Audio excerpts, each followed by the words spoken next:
Welcome everybody to the space. If you guys are listening to this on the recorded playback, Afro Elite, you guys can follow me here on Twitter. You can also check out my YouTube channel because I talk about this subject quite often on my YouTube channel. So that's Afro Elite on YouTube. Right now, I'm gonna mute myself because I got some moving around to do, and I'm going to be putting some things up on the jumbotron. And shout out to everybody who's here.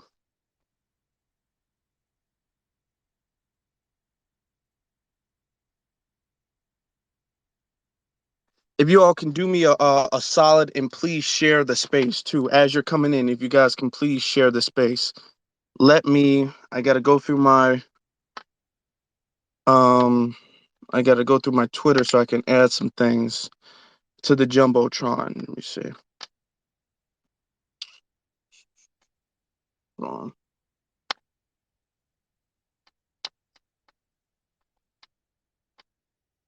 Okay.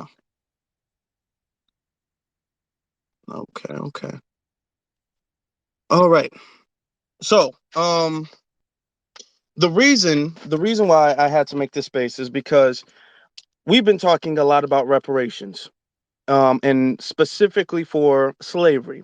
So the foundational Black Americans, the descendants of American slaves, they are entitled to reparations, slavery reparations in the form of cash payments.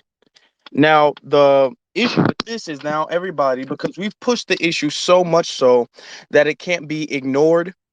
So being forced to have the conversation, or they're being forced to have the conversation. But we have people who are coming in trying to sow seeds of doubt and confusion. And this is why I made this space, because it's not really a confusing thing at all. Reparations is not rocket science. We have people who come in and they ask, okay, um, how could we find out who gets reparations? Why should only foundational Black Americans get reparations? Does reparations need to be in the form of a check? Can't reparations be something else? It happened so long ago. We have all of these things that are said, naysayers and things that are said to muddy the waters of reparations. Okay, so this space is pretty much so we can make a lot of things clear. I'm gonna let other people get a chance to speak. Even if you disagree, I'm gonna let you get a chance to voice your disagreement. But let me make my stance very clear. Okay. Foundational Black Americans are the only people who deserve anything as far as reparations, as far as slavery reparations. We are the reason America exists today. We are the ones who built the country. We are the foundation of the country, so we deserve slavery reparations. Those slavery reparations, and I put this on the jumbotron too, like a Marshall Plan by our brother, the Black Authority.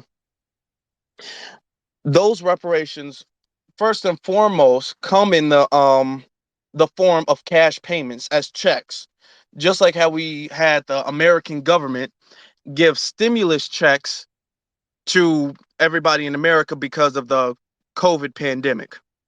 So the same principle applies here. Those reparations will come in the form of checks or direct account deposits um, to the descendants of American slaves, the foundational Black Americans. Okay. This is only for the descendants of American slaves. This is not everybody who used to have some type of slave lineage gets reparations. So if your family were not, if you do not have ancestry that goes back to the American slavery, American chattel slavery in North America, on the plantations of North America, as the foundational Black Americans, those are the same people who are owed 40 acres and a mule.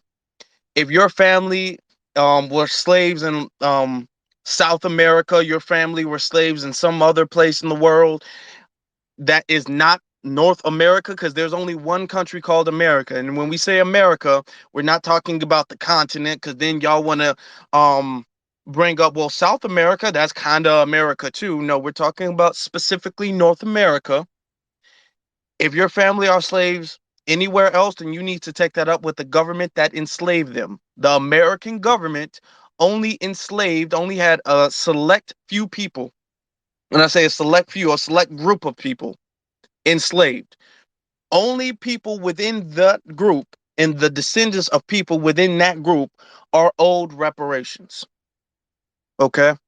Um, People want to talk about how reparations should not necessarily come in the form of a check. Reparations can come in um land reparations. I've seen people say a whole lot of stuff. Reparations can come in the form of education, health care, tax exemption.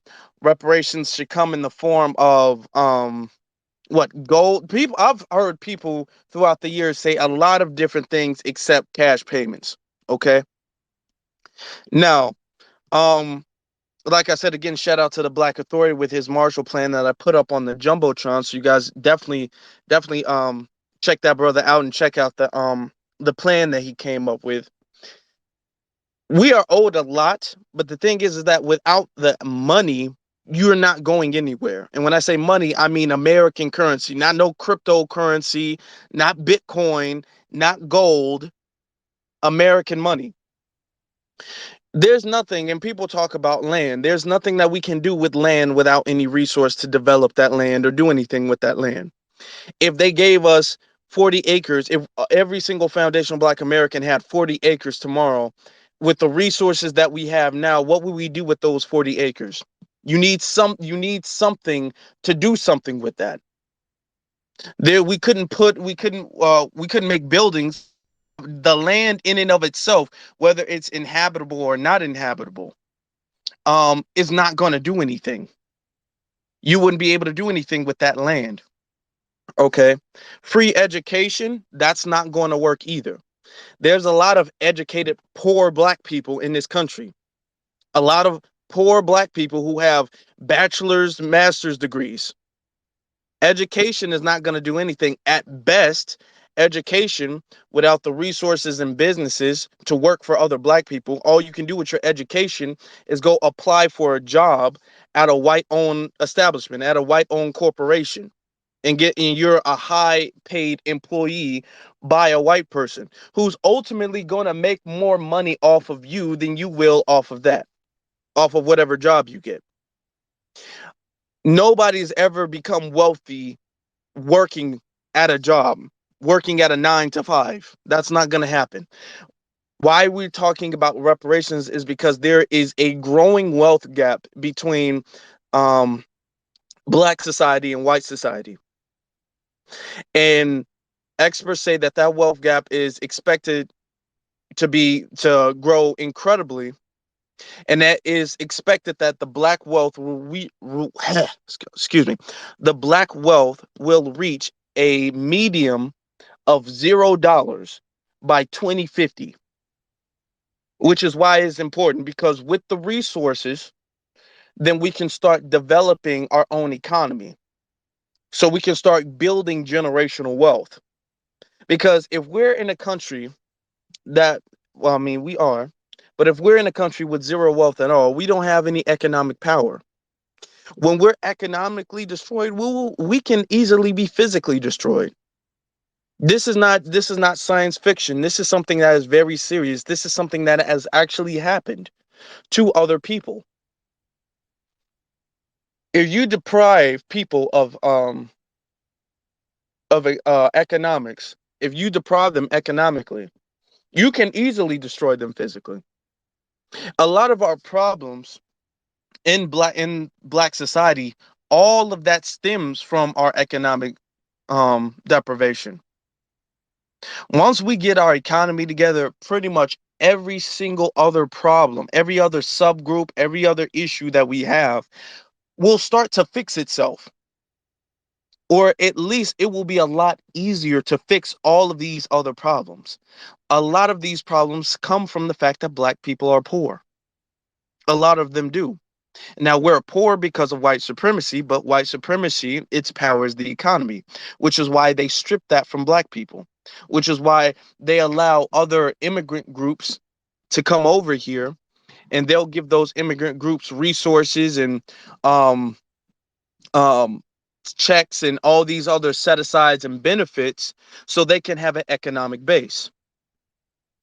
Dr. King had an interview with, I believe it was MSNBC, where they asked Dr. King, why do Europeans come over here as immigrants and do better than Negroes do? And he said, it's because American society has given these European immigrants an economic base. They give all these other immigrants an economic base, and they deprive black people of an economic base.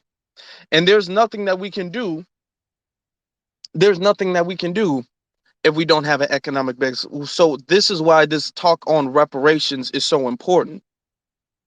Now, I believe a few years ago when like the HR 40 thing was still in the news and everybody was talking about that, um, what the dominant society tried to do was they tried to get ahead of that by trying to put forth tethers. And when I say tethers, I mean black foreigners who work against the interests of foundational black Americans, black foreigners who work alongside the dominant society against our interests and ultimately the interests of the black race in general. But they put people like Coleman Hughes on there, who's from the Dominican Republic. His people are from the Dominican Republic. They put him on a stage and asked him about what he said, and he thought, and he was making statements that reparations are divisive and reparations wouldn't work. So that's what they tried to do in the beginning, and they're still trying to do that now to an extent. They try to put people who wouldn't even qualify for slavery reparations in this country. They try to put them at the forefront of the conversation of reparations and ask them what their opinion is. And because they wouldn't qualify, and I have this on the Jumbotron too, a lot of them who wouldn't qualify, they're the naysayers. They're the ones who are sowing seeds of doubt. They're the ones who are saying, well, I mean, it's just so confusing. It's such a difficult conversation to have. We would never find that out. They're the ones who are saying slavery was so long ago. They're the ones who are saying reparations shouldn't necessarily be in the form of cash payment. Reparations can be free healthcare or free education.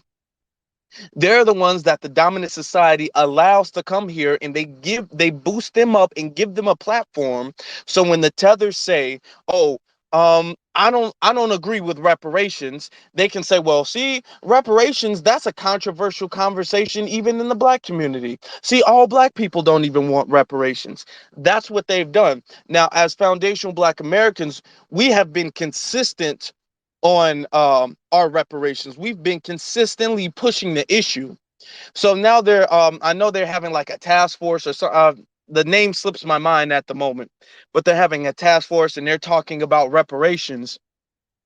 And now what they're trying to do is, because they can't put forth a few tethers and say, oh, we don't deserve reparations, and then the situation just dies down. We're not letting the situation die down. So now what they're going to say is, okay, well, if the situation isn't just going to fade away and be something that they used to talk about some years ago, we're going to have to throw some confusion in there and make reparations less effective, because they know that reparations would be incredibly effective in dismantling white supremacy, which is why they don't want to give it to us. Okay. Um, because they know that's gonna be the step that we use. That's gonna be the first stepping stone in closing the wealth gap between black and white society. And that's how they're ahead. That's how they're able to effectively oppress us like that. Okay, which is with the wealth gap, because they can hate us all they want to, but they oppress us because we're poor. Okay. Shout out to the Black Authority again. That's one of his lines. So now what they're doing, and I saw a few clips from that task force. They're having a whole bunch of people who are speakers who wouldn't even qualify for reparations. They wouldn't qualify for reparations anyway, but they're coming here and they're saying how reparations is divisive. Reparations is confusing, because how could you figure out who gets reparations? How would you be able to figure that out? And they're saying all of these things, these stalling tactics, making it seem like reparations is rocket science and making it more difficult for foundational Black Americans to get our rightfully earned reparations. Okay. So let me explain. And if anybody would like to say anything, you can feel free to request. Um, Let me explain how it's not going to be difficult. Because number one, and the truth is, slavery did not happen that long ago. You had people, Black people, who were actually enslaved, and they lived all the way up until the 1970s. Okay, slavery was not a millennium ago. Slavery didn't end in the beginning of time. Every time we talk about slavery, they want to make it seem like, oh my God, that was so long ago. Well, you have foundational Black Americans who can just go back uh 5 generations, and 5 generations ago there was slavery, if not even 4 generations ago. You have people, like I said, slaves who lived a very long time. Slavery did not end that long ago at all. Even if it did end long ago, it wouldn't matter. We would deserve reparations all the same. But slavery didn't end that long ago. Most foundational Black Americans, because a large amount of us were on the plantations. Our ancestors were on the plantations down south. I know both sides of my family, on my mother's side and father's side, um, were from down south. My mother and my father are both foundational Black Americans. Both of the sides of their family. Now, of course, they were born and raised up here in the north, but both sides of my family go down south. I still have a lot of family down south. A lot of foundational Black Americans, they can trace their family down south. If you ask most foundational Black Americans, they have a lot of family down south. So it's not even that hard to trace your family back to the plantations that they were on. That's not difficult at all. Okay. Like Tariq Nasheed was saying, if you can trace your family back to the what I think is the 1888 census, and your family says Negro on it, then you're owed reparations. That's not a difficult task whatsoever. Okay. Um, the quote unquote $5 FBA. The people who are coming over here and they're saying, well, shouldn't I get reparations too? And they're acting as if they don't know where their people comes from. To well, I don't even really want to say to an extent. To be honest, everybody knows where their people come from. If you're not from this country, if you're or whatever side of the family is not from this country, you know that. These people who come from South America, these people who come from Africa, all of them, they know which ancestor came here. They know when their people got here. They're playing dumb now because we're talking about reparations and how they wouldn't qualify, and they can't really make a strong argument as to why they would qualify. They know damn well they wouldn't qualify. It's common sense. So now they're saying, well, I could be. I mean, I just wouldn't know. I just wouldn't know. most of um most of these Black immigrants who come here, most of them didn't even get here for they haven't even been here that long ago. It's only really a few generations because white society wasn't allowing Black immigration in here like that. So their people didn't even really get here until after the civil rights movement, after we fought for the rights for them to even come here. And they know that. They know their grandpa, their grandma came over here and they've been here. A lot of them know that. And let's say they didn't. For whatever reason, let's say they didn't. They can easily trace their family back. There's immigration documents. If their family was here and they had a citizenship or green card, there's documentation on when they got their citizenship, where they were from before. All of these things are documented. So it's not going to be any confusion as to who gets reparations and who doesn't get reparations. Foundational Black Americans. So that means too, even if you do have some ancestry that goes back to slavery, because there's a lot of white people who do. If you're not a Black person, you don't get slavery reparations. So we're not going to have a whole bunch of, because even on my YouTube channel, at Afro Elite, so you guys can check that out. I had a comment, and let me see if I can find it and pull it up to put that on the jumbotron. Actually, I had a comment from this white person who confessed to having blue eyes and blonde hair, talking about how his his like second great grandmother used to be a slave. So he has some type of blood, DNA, whatever. So we're gonna cut that out. We're gonna cut that out. That's gonna be very, very easy to dismantle because they're not a black person. No Hispanics, no non-black Hispanic, no Hispanics get it. Asians don't get it. It's very simple. It's very simple. It's not rocket science at all. Not at all.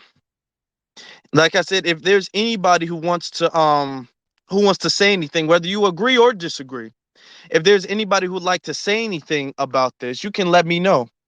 You can request to speak and I can have you on. Or if you don't want your statement, if you don't want to like be public with your statement, you can hit DM me, and I can read your statement or answer whatever question that you might have by that way, so you can be anonymous. And the reason why I'm making this space is because I've had a few spaces where someone came out and they said they don't agree with reparations, and I had to check them immediately on that. And they said, now I said you wouldn't qualify, and if you don't qualify for reparations, they shouldn't get it. Unless you qualify for reparations, you don't deserve reparations. It's as simple as that. And you shouldn't be speaking negatively on reparations. You shouldn't have a word to say about oh, I agree with reparations or I disagree with reparations, because it's really not your concern. It's not your concern. So she was out of place for that. And she was talking about, well, my family lived in America for this amount of years, and I'm an American citizen. None of that is important. None of that is relevant. This isn't every American citizen reparations. This is slavery reparations. America only had one form of slavery. We were the only slaves in America. Who built America?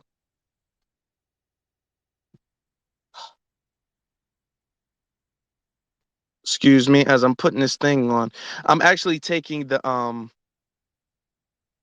actually gonna put the comment from that YouTube comment. I'm gonna put that on the jumbotron in just a second. So as I'm doing that,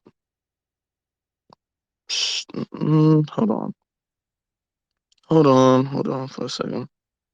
As you guys are coming in, if you guys can share this space too, I'd greatly appreciate that. I greatly appreciate you guys shared this space as well. Hold on. Why is my phone acting slow right now? Phone acting real slow.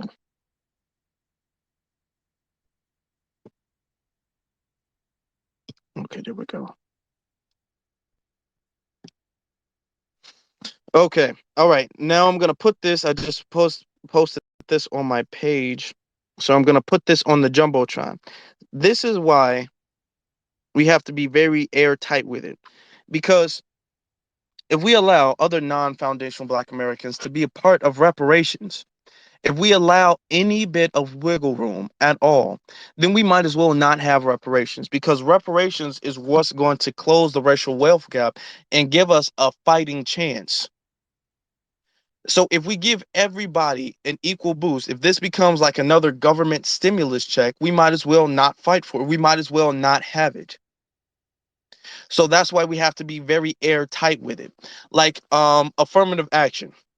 Affirmative action was actually here designed for the benefit of Black people. Then they changed it from it benefiting Black people to it benefiting quote unquote minorities.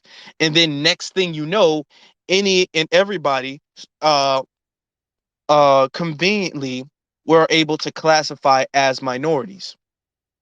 So now affirmative action benefits white women more than it benefits us. And even though we are the reasons why affirmative action is there in the first place. So this is why we have to be airtight when it comes to the words we speak and the way we go about this.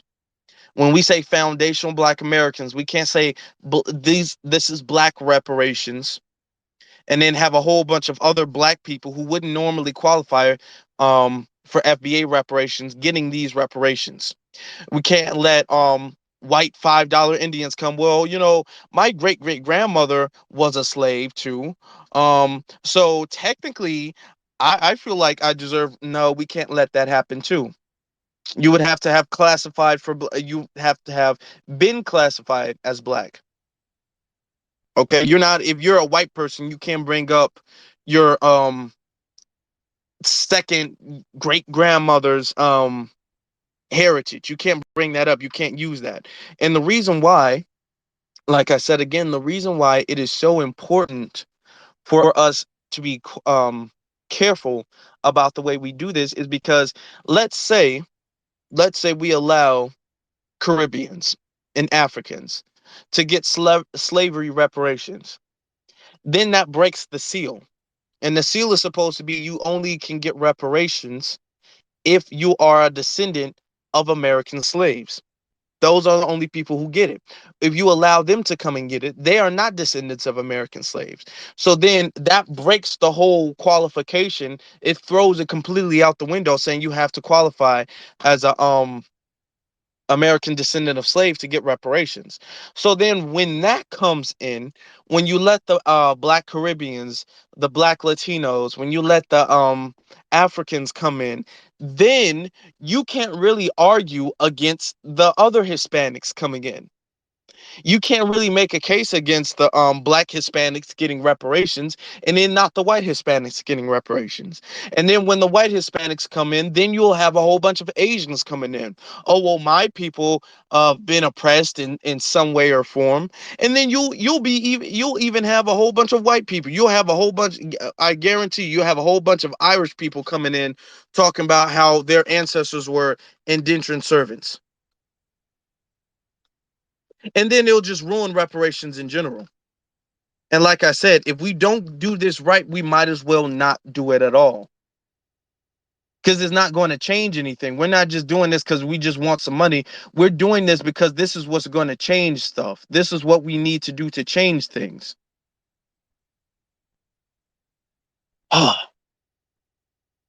Excuse me. Let me take a little thing of water real quick. If anybody, like I said, if anybody would like to say anything, now I'm not gonna have this space for too long. But if anybody would like to say anything about it, whether you agree or disagree, okay, and then we can hear why. Why would you disagree? And most people, mind you, most people who do disagree are non-foundational Black Americans. Majority of the people who disagree are non-foundational Black Americans. Most of them, a solid majority, like 90%. But like I said, I'm willing to hear what you guys have to say. Whether you agree or disagree, you can request to speak. If you disagree, though, prepare to be aggressively shut down, though. I don't want you disagreeing and then crying about how everybody in the chat room got on you. Okay, you need to stand on it if you do disagree. And this is crazy because I've had a lot of people talk to me about how ineffective reparations is going to be and how they would argue with me in that on private. And now that we're on a live space, I've invited them and they're conveniently too busy to pop in. So all of the people who can in a Twitter comment say their opinion about reparations, they're too afraid to come in here and say anything like that now. I find that very interesting. Excuse me for 1 second, y'all. I gotta handle something real quick.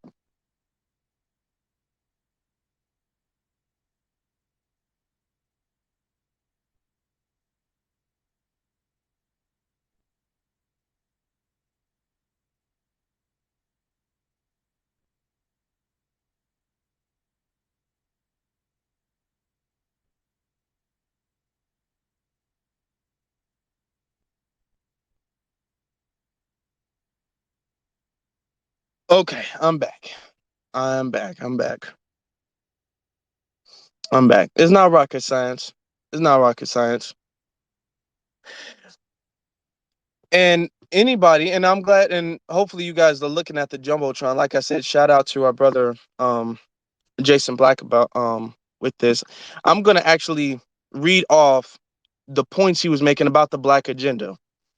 Because people ask, oh well, what should we do with the what do we need? We need more than just um cash. We need more than just okay, all right.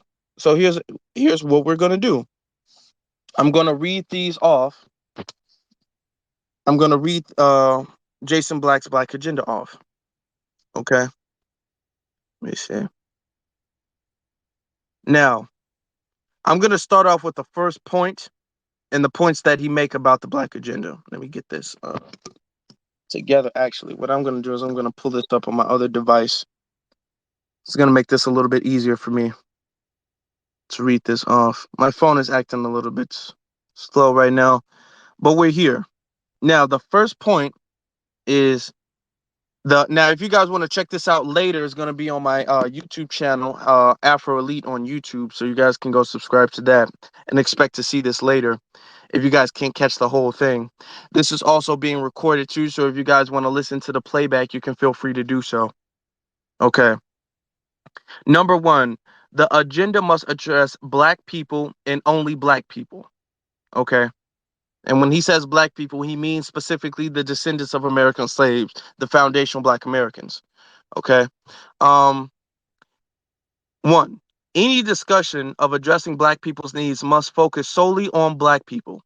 While that seems obvious, the problem is government and media have embarked on a campaign to devour all efforts to focus on black people by diverting attention away from black people, putting it on trick words like people, quote, people of color and minorities, which is why it's like a forbidden word to use, the people of color and minorities. We have immediately got to stop using that. Okay, that's my 2 cents on it.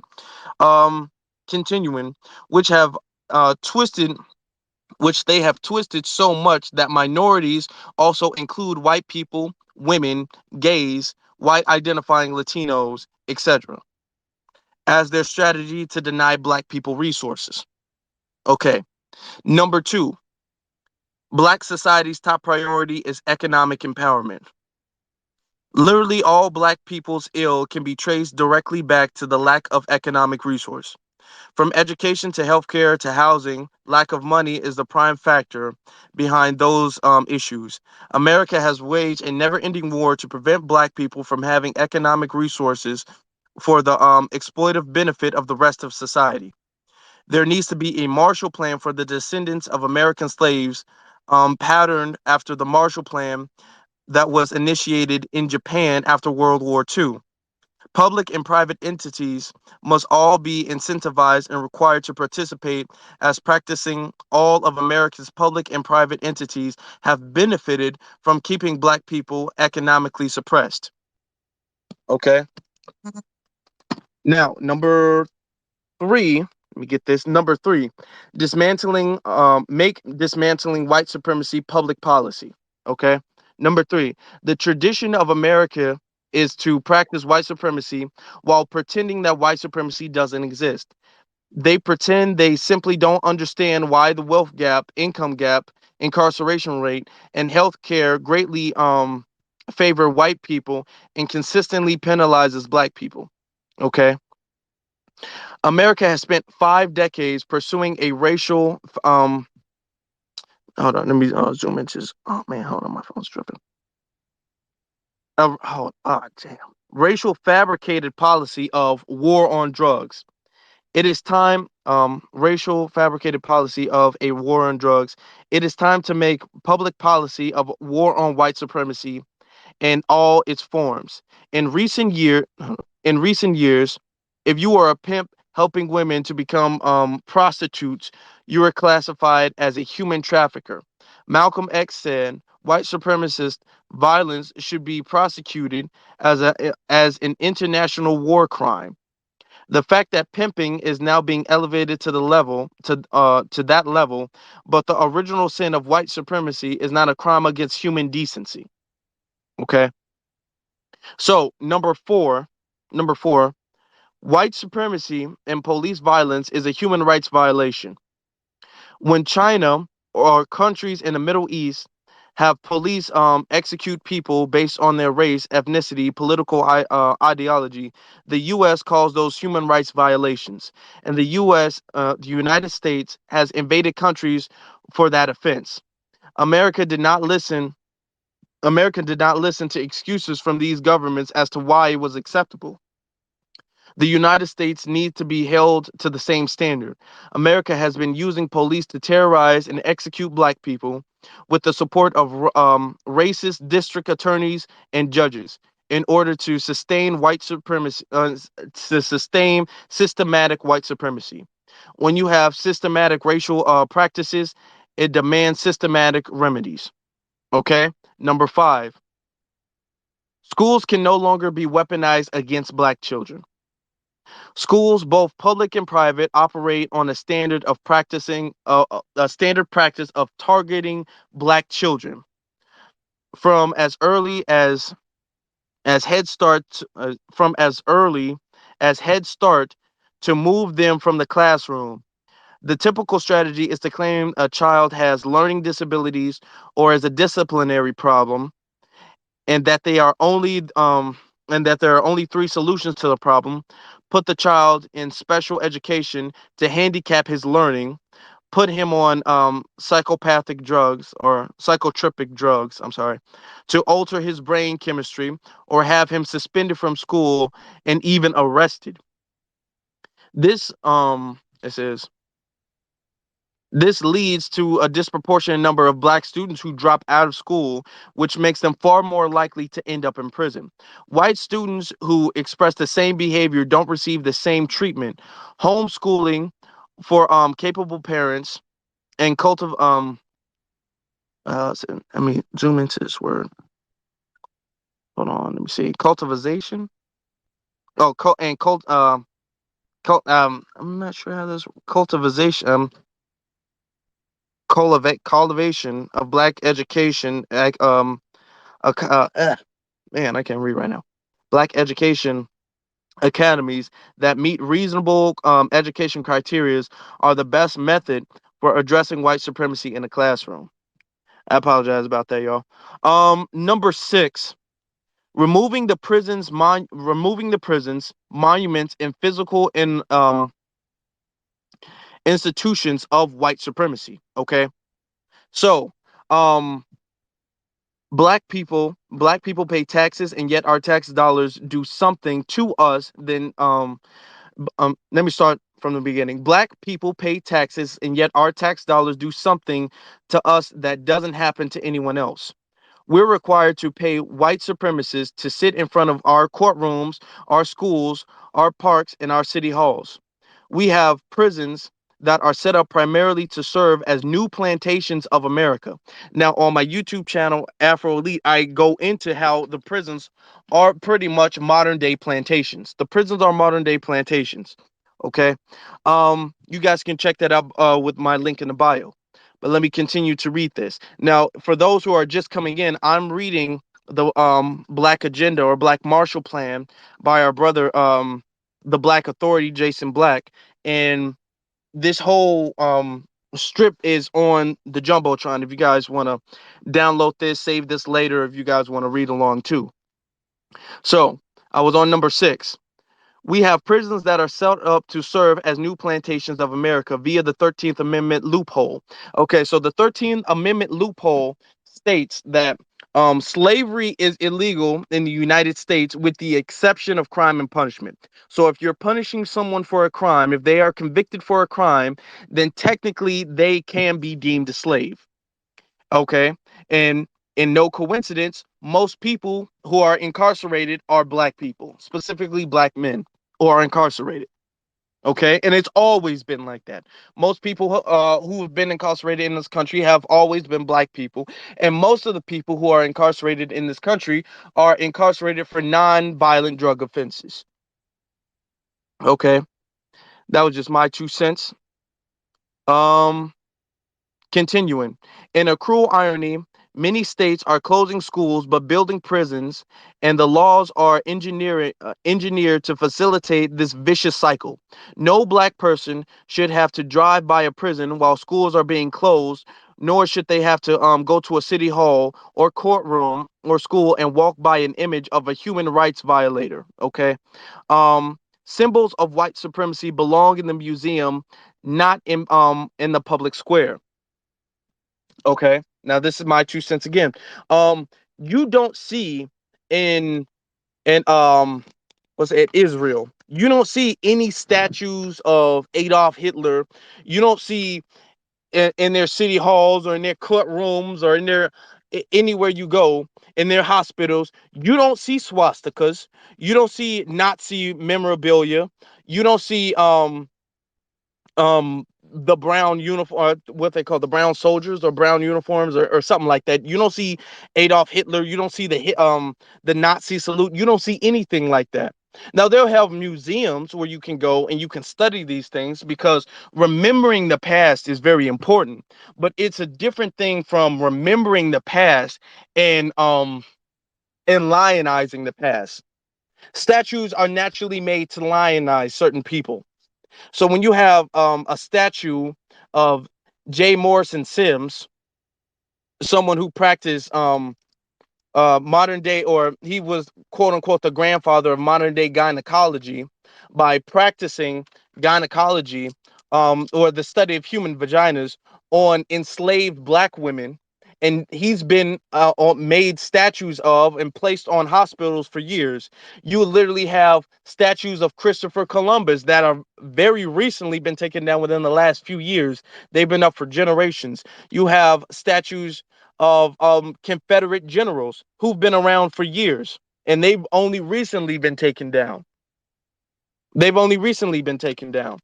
You don't see anything like that in in Israel. You don't see anything like that in Israel. You don't see in Japan or in China, you don't see them making statues of the nukes that blew them up. You don't see them making statues of that. So there should be no statues of white supremacist memorabilia here. Okay. So as I'm reading on the last point, let me get to the last point. Number 7, 20% of public and private contracts should be reserved for black business. Okay. America has done business strictly along ethnic lines. It has embarked on a sustained campaign of bombing black business districts via Black Wall Street, as well as using racial regulations. Hold on, what does this say? Hold on. Racial reg. Okay, let me let me get to that, because that word is covered up. Let me go to that thing where I can see. Okay, racial regulations to target black businesses today for destruction. All of this is done to protect white businesses and preserve white economic privilege. To correct this, the public and private sector that have all profited off economic economically defranchising black citizens should repay their debt by instituting a minimal mandatory 20% contract requirement for black businesses that are black sole proprietorship, and or the corporations that are 75% black owned. Okay, so this isn't, oh yeah, um we're going to say that you work with a black, so that this is covering Jason. What Jason Black is doing is he's covering the loopholes that they're going to try to use to he's covering the loopholes that they're going to try to use uh to get out of the 20% contract deal. Okay, so as we continue, city contracts, municipal bonds, equity stakes in these private companies, tax credits and other exemptions and taxes owed, land grants, set asides, 0% financing, as well as direct cash distributions, are all suitable methods of addressing these debts. The U.S. government was made available. The U.S. Government was available to instantly agree to allocate 10 trillion to deal with the COVID-19 outbreak of 2020. It did not require a study, a commission, or a vote for the general population. It was done because it was deemed necessary. It is an insult to black people that all of a sudden all these types of examinations and delays are needed before we can be given what a virus was given without a thought. We can be giving what a virus was given without a thought. And when he was talking about COVID-19. So when the COVID-19 pandemic came out and America started giving all of these stimulus checks and paying every American citizen and the businesses too, because we talk about the stimulus checks that the citizens got, but the businesses, a lot of the corporations got way more money than the people got, the citizens. And this was done up to $10 trillion without a second thought. It didn't need a study. All they needed to do was find out how to do it, and they did it. There were no naysayers. There was no, okay, well, what are they going to spend the money on? How are we going to do this? America's going to go broke if we did this. And this was during the pandemic, where things are, a whole bunch of businesses were closing down. So the economy wasn't even flowing like how it used to. And you still had dozens, I mean trillions, $10 trillion in economic, I guess, economic support from the federal government. Okay, so there should be no reason why there are any committees, any, which I mean is interesting to listen to, but at the end of the day, that's just wasting time. That's honestly just wasting time, because that's not necessary. It wasn't necessary when um, Joe Biden pulled the U.S. troops out of Arabia, out of the Middle East. He pulled the U.S. troops out of the Middle East, and you had a whole bunch of Afghanistan refugees coming here after the Taliban took over the government, and Afghanistan refugees started coming over here, and they were talking about giving them resources. Okay, so all of these other non-foundational black American immigrants, including the black ones, the second they get off the plane, they get resources. Which is why they're not in the position that we're in, because we're constantly being sabotaged. We're constantly being stripped of capital. We're constantly being told we need to pull ourselves up by our bootstraps. And they're in, when we did have bootstraps, when we did have black Wall Streets, when we did have black businesses and corporations and things like that, they literally bombed them. They stole them from us. They took them from us. They built highways over them. They sabotaged us. Okay. Anytime we came to building wealth, um, uh, they stopped black people from building any bit of wealth at all, from being able to have generational wealth. Um, they talk about slavery was so long ago. Redlining was not that long ago. If it quote unquote, if it stopped, which it really didn't. Of course, they don't. They say it stopped, but redlining still continues to this very day. Okay, they're not as open with it as they used to be, but redlining still continues.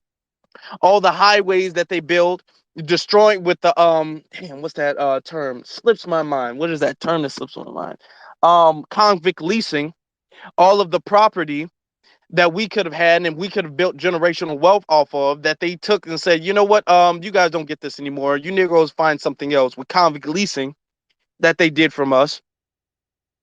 All of the stuff that we used to have, the bootstraps that we actually had to get out there and earn, because nothing was given to us.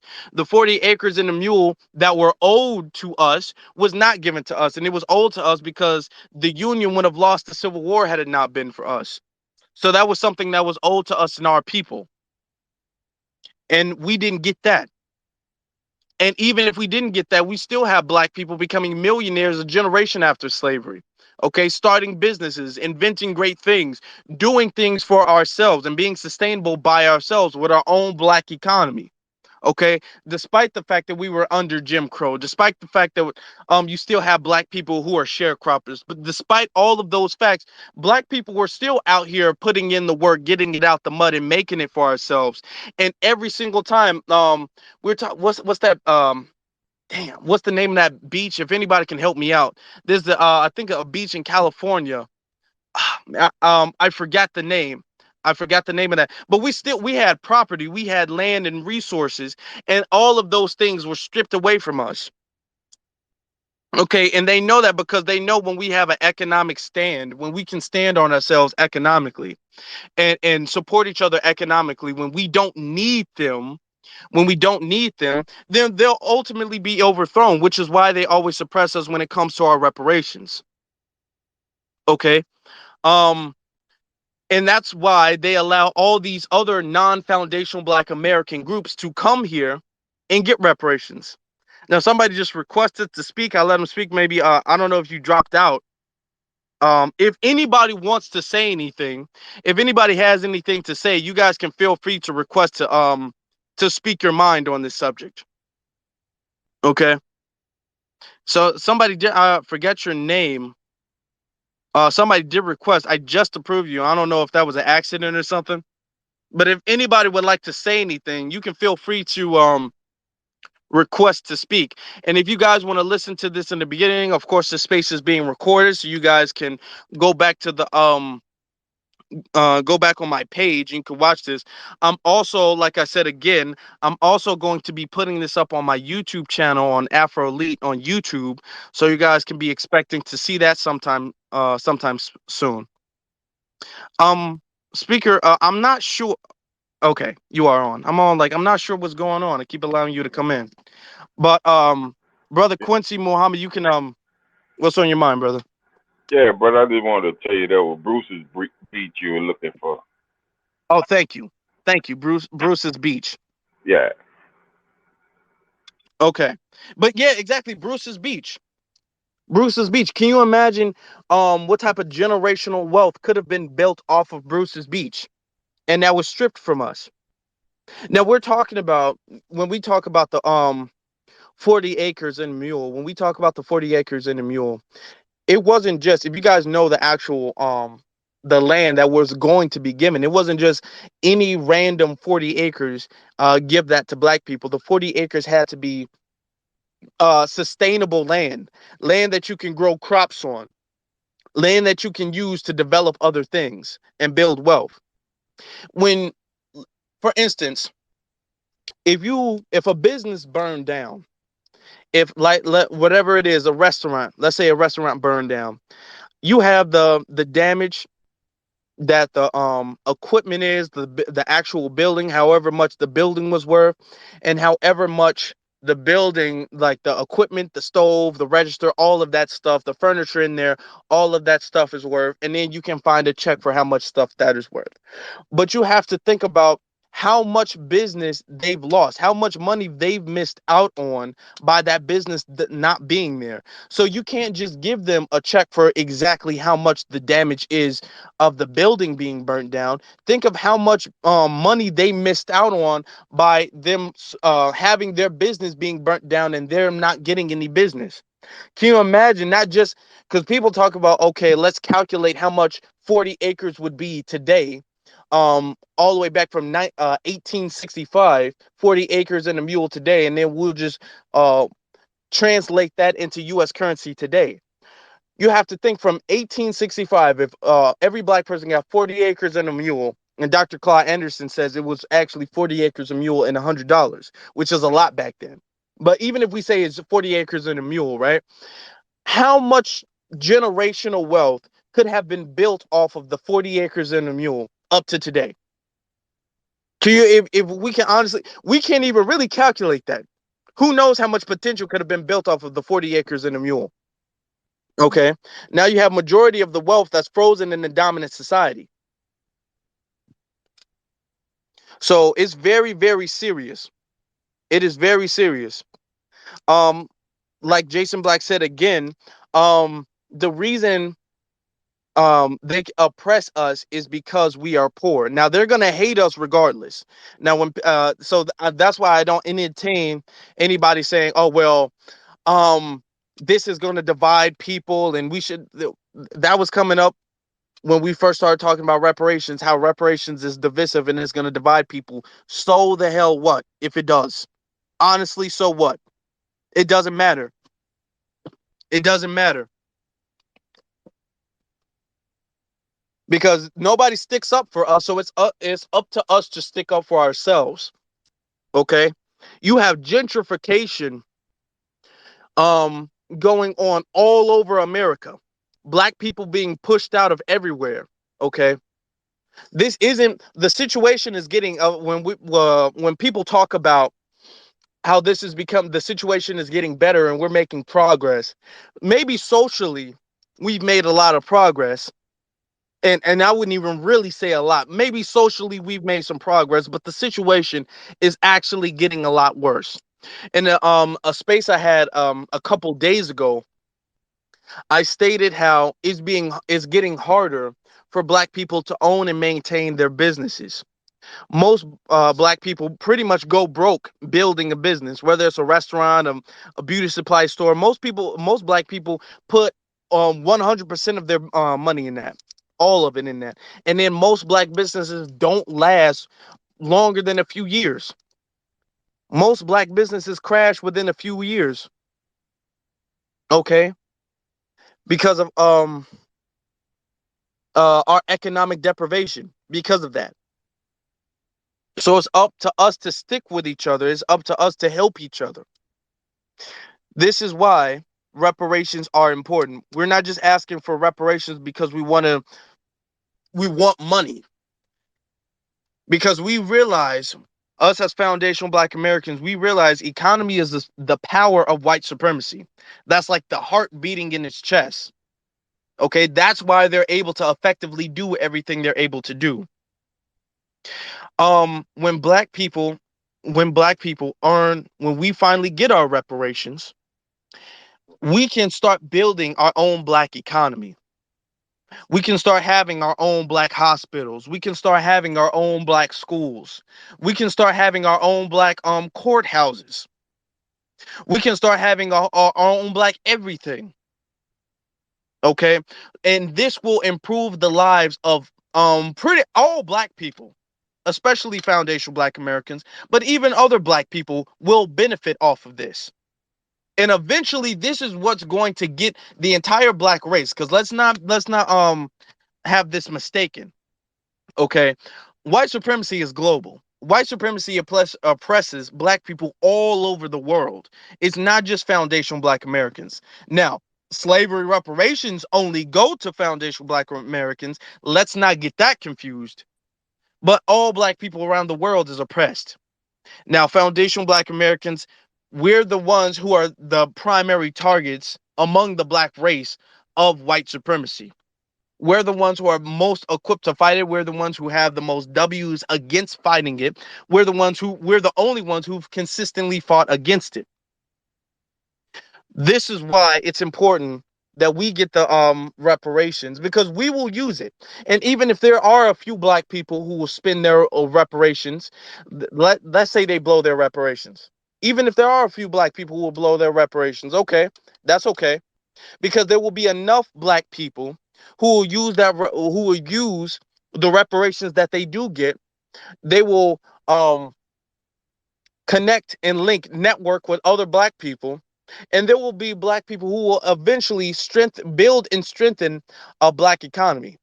That will happen, and they know that will happen. If they thought reparations was useless, if they thought reparations wasn't going to benefit black people, they wouldn't give reparations to black people. I mean, they would have been given black reparations to black people. They would have been given reparations to black people. The reason that they don't is because they know reparations is going to change the landscape. Okay, which is why it's very important that we fight for it and we end all confusion. Like I said again, thank you, brother Quincy. But if anybody else would like to have a word on this subject, you can feel free to speak your mind on this. So my question to you all is: reparations rocket science? Am I just being simplistic with this? Is this more complicated? Because I keep getting told that this reparations is just more complicated than I'm making it out to be. Where's the money gonna come from? How is it going to be dispersed? Should it be one-time checks or should it be multiple checks?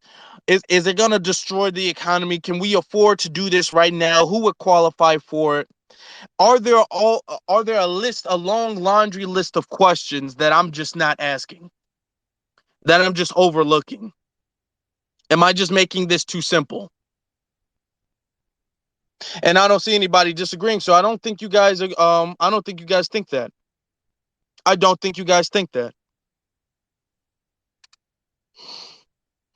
Let me see. So, reparations for excuse me for 1 second, y'all. But I want you guys to think about that question. Just give me one quick second.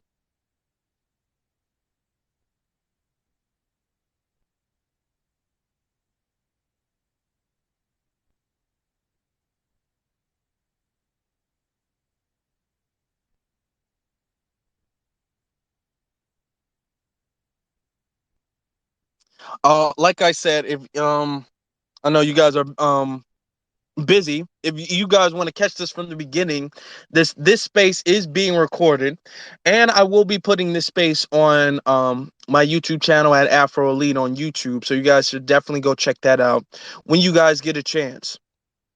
When you guys get a chance. Now, to the people who are listening who are not foundational Black Americans, okay? I want you to understand that I believe, and this is as a foundational Black American on both sides of my family, I believe that to an extent, all Black people are family. I treat all Black people kindly like their family. All family is not the same, though. You have your immediate family, and then you have your distant family, okay? You have your mothers, you have your fathers, you have your aunties and uncles, you have your brothers and sisters, then you have your cousins. Okay. My immediate family are foundational Black Americans. Those are my immediate family. My Nigerian family, those are my cousins. Those are my distant cousins. I still love them when they come over. We treat them well. I want to do business with them, but those are my cousins. You know what I'm saying?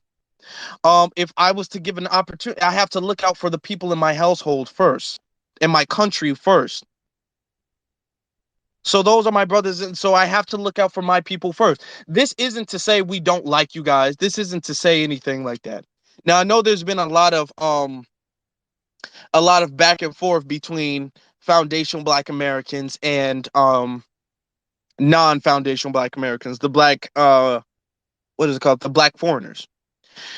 The reason why because there is a reason. There is a reason. The reason why is because for generations, you all have been able to be here, and we've had this whole thing of let's not separate ourselves as foundational Black Americans. We've been saying let's not separate ourselves.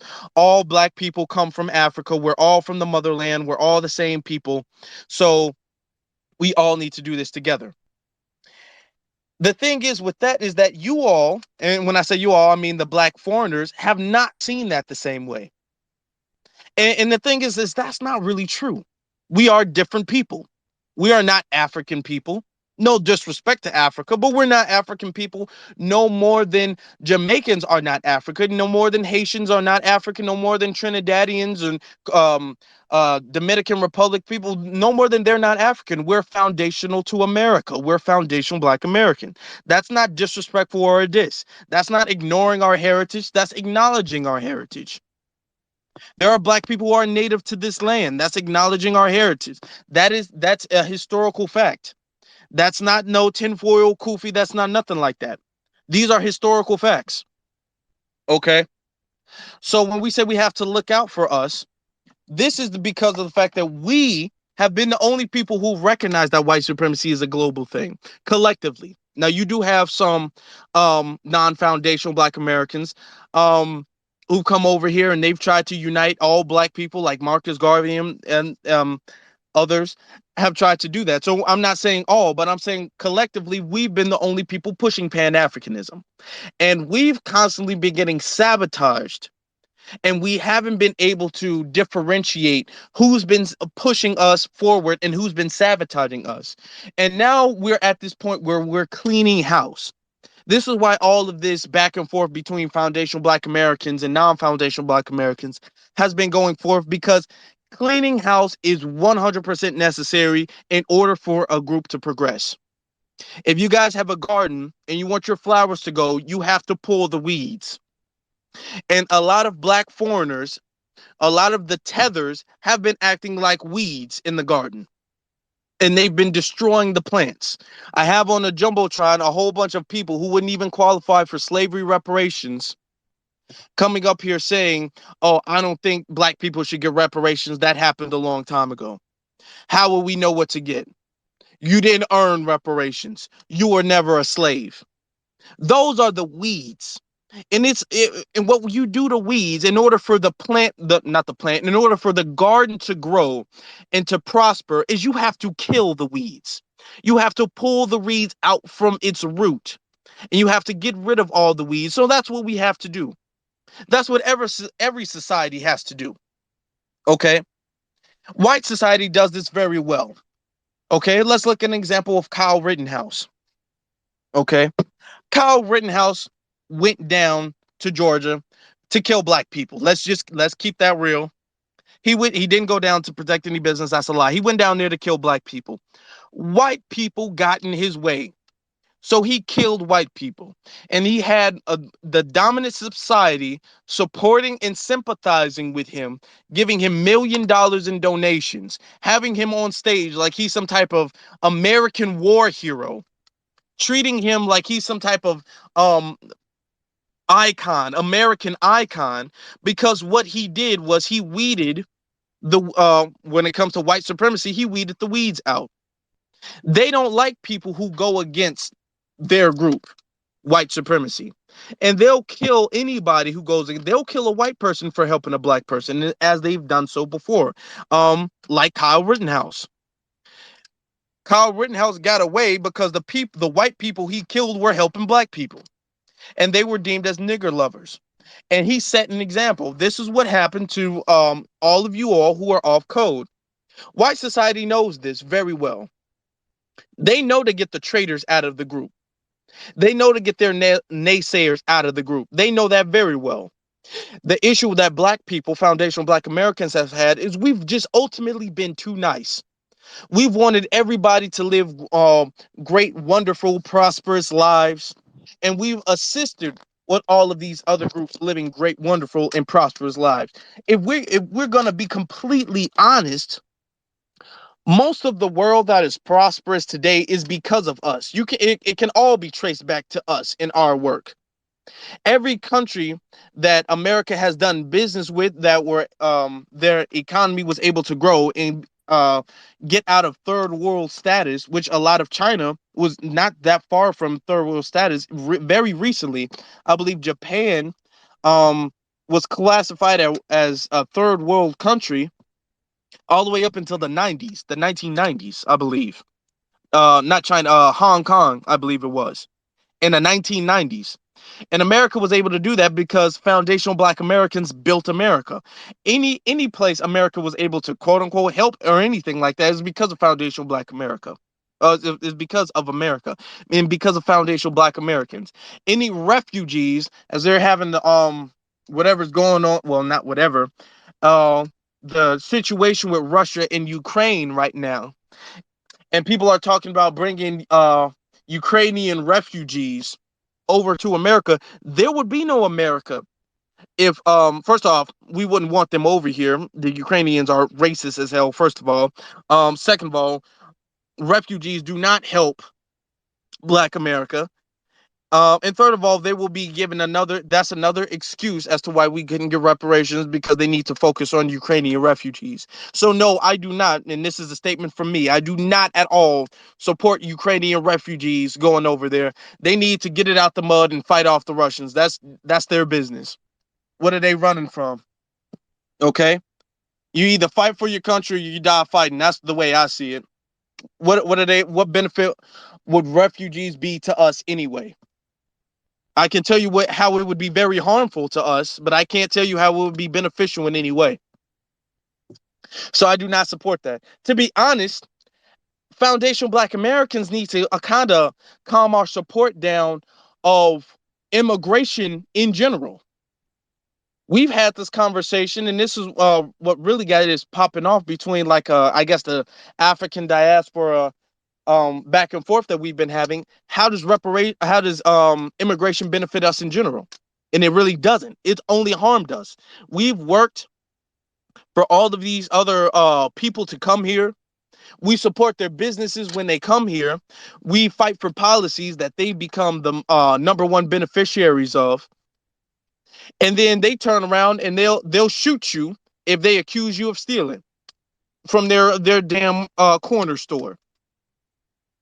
So no, we shouldn't support that. Okay, if black foundational Black Americans are owed reparations, okay, that's the long and short of it. We are the only ones who are owed slavery reparations.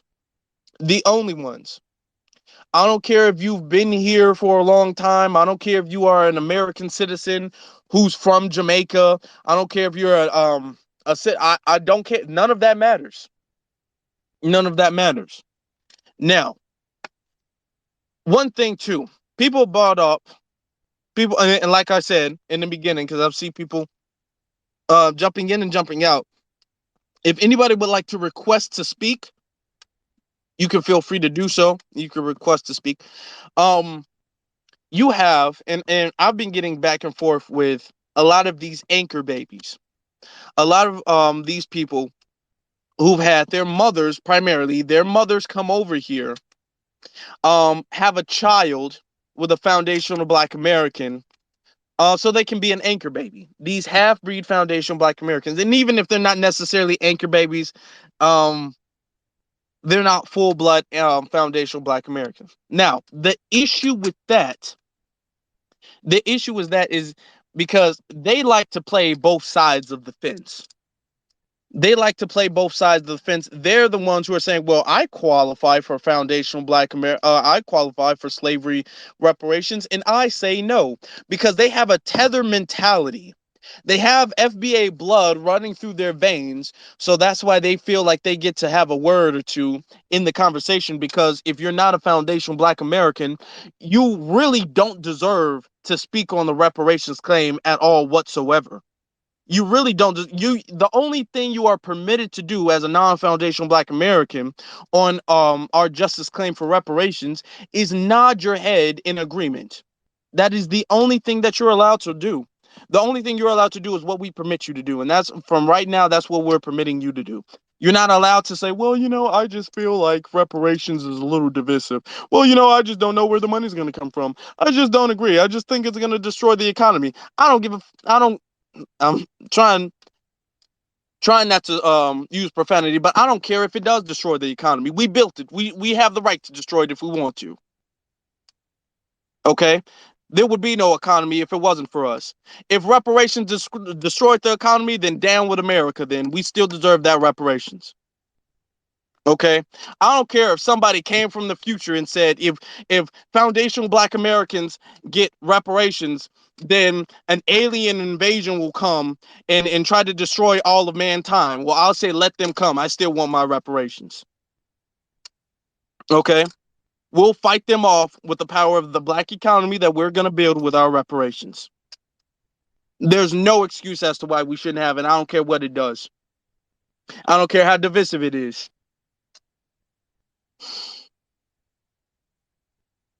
Okay. For the people who can trace their ancestry back to the plantations, you do have FBA lineage. So you would be entitled to foundational Black American slavery reparations. Okay. What's not going to happen though, and this is where the tricky part comes in, we're not going to have, like I have on the Jumbotron, of a white person coming in talking about, well, my second great grandmother was a slave, so wouldn't I qualify for slavery reparations? Now the rest of his family's British, but he's talking about his second great grandmother, his second whatever great grandmother, whatever that is. Okay? So we're not allowing that to happen. We're not allowing that to happen. Excuse me while I take a drink of water.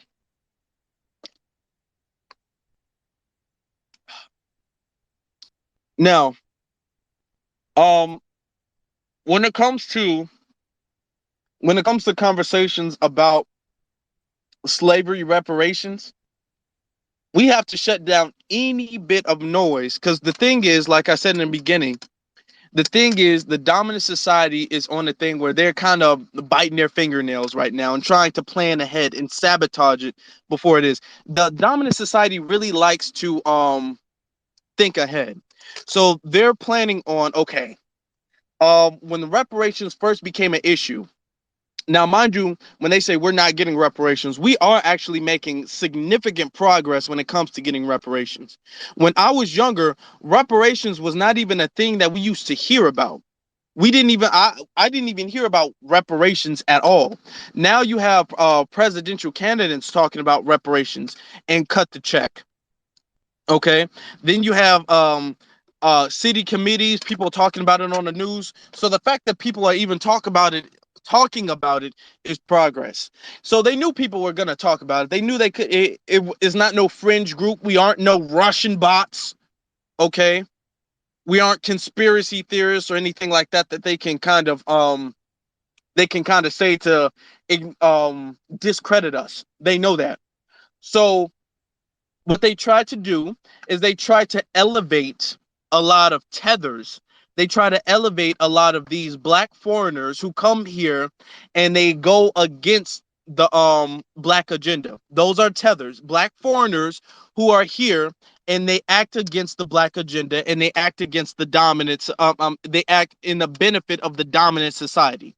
Okay, so they come here and they allow tethers to speak, and the tethers say, oh, well, I just think reparations are divisive. Oh, I just don't. I think it was so long ago. Oh, I think we should just move forward. They come here, and then as foundational Black Americans, and this is why it's important for us to clean house and recognize order. They come here, and we've been all like, hey, your people aren't from here. Why are you given a platform to speak on this issue?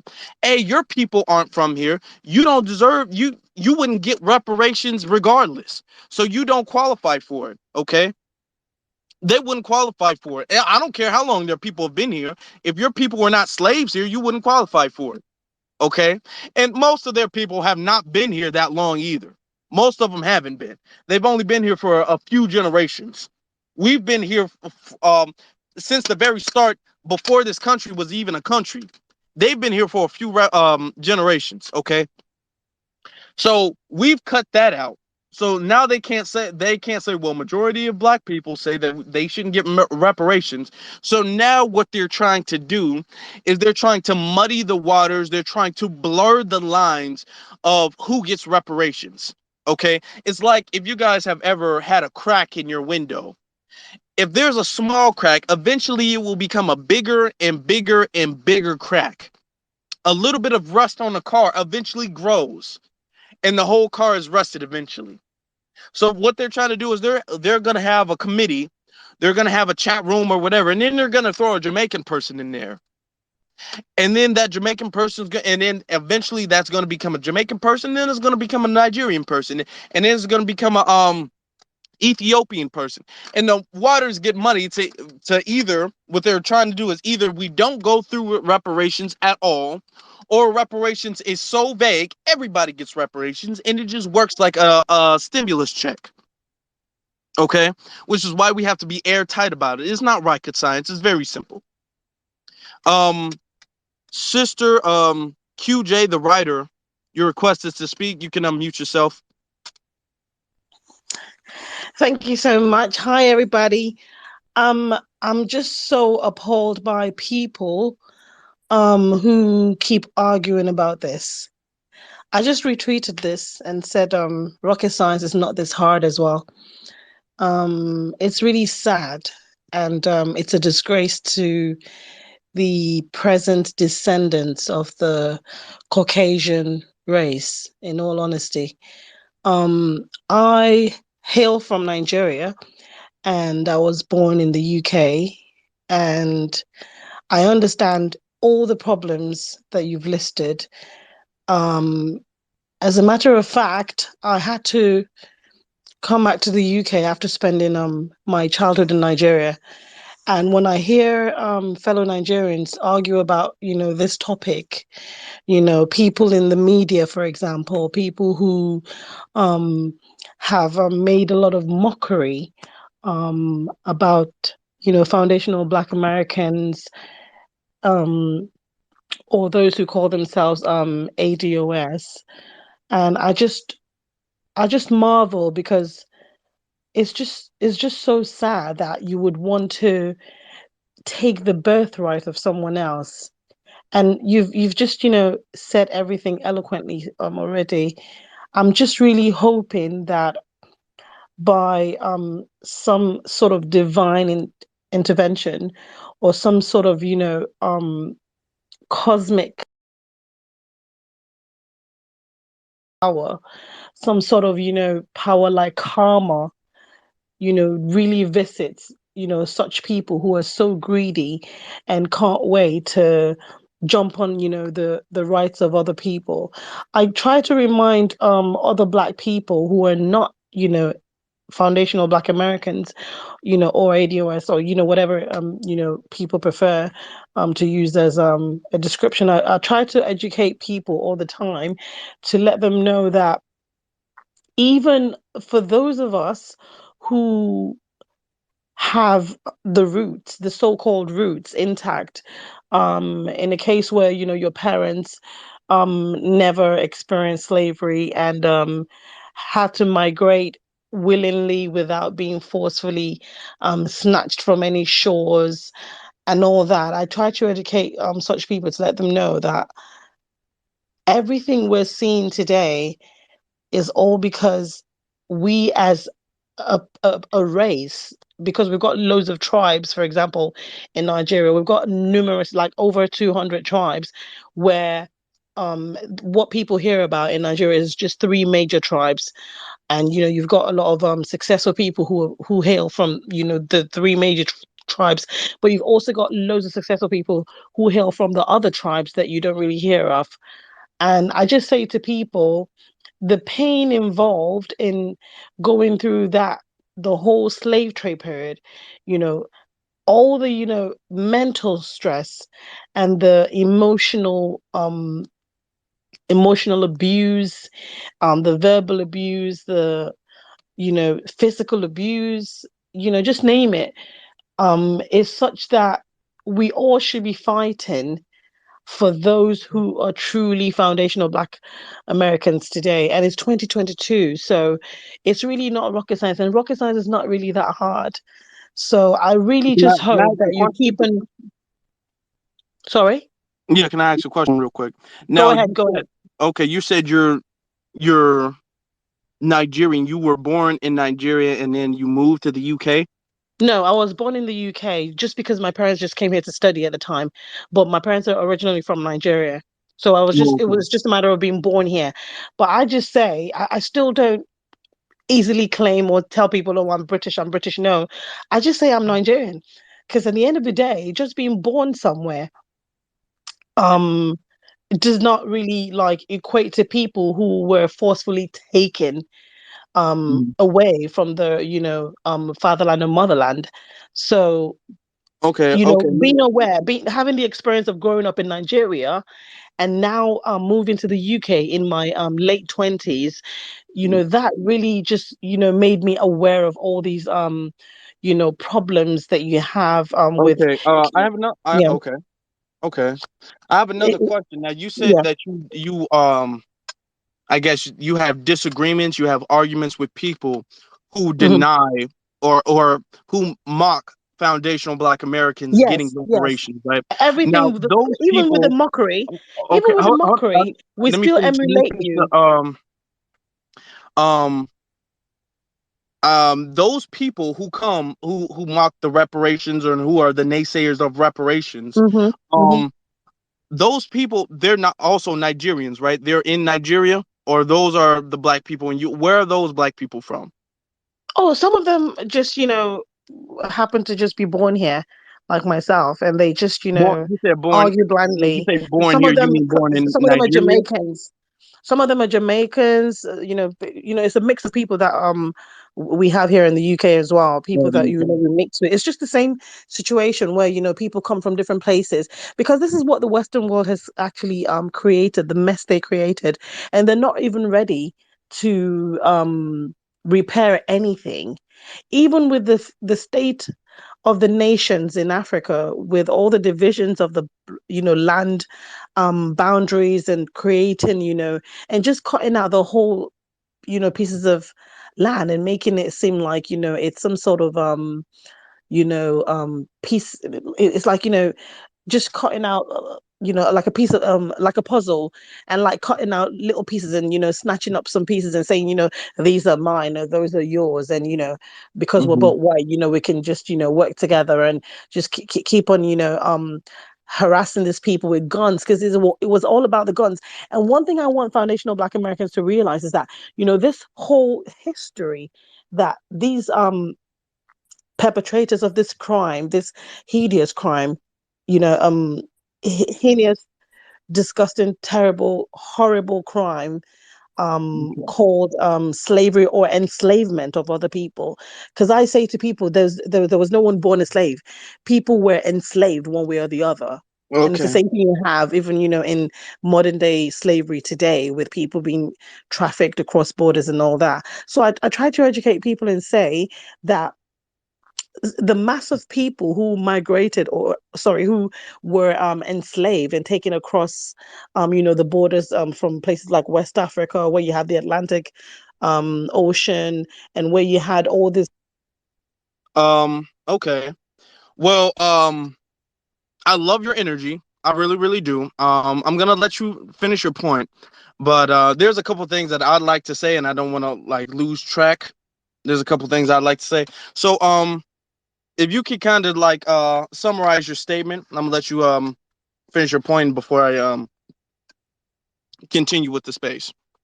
But I do appreciate your energy, and I appreciate your support for Foundational Black Americans. You can unmute yourself.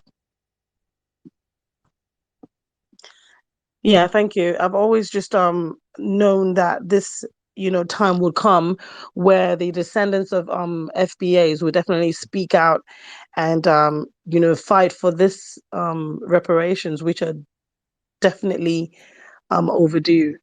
And I hope, like I said before, I'm hoping, the divine energies come together and really, make it happen.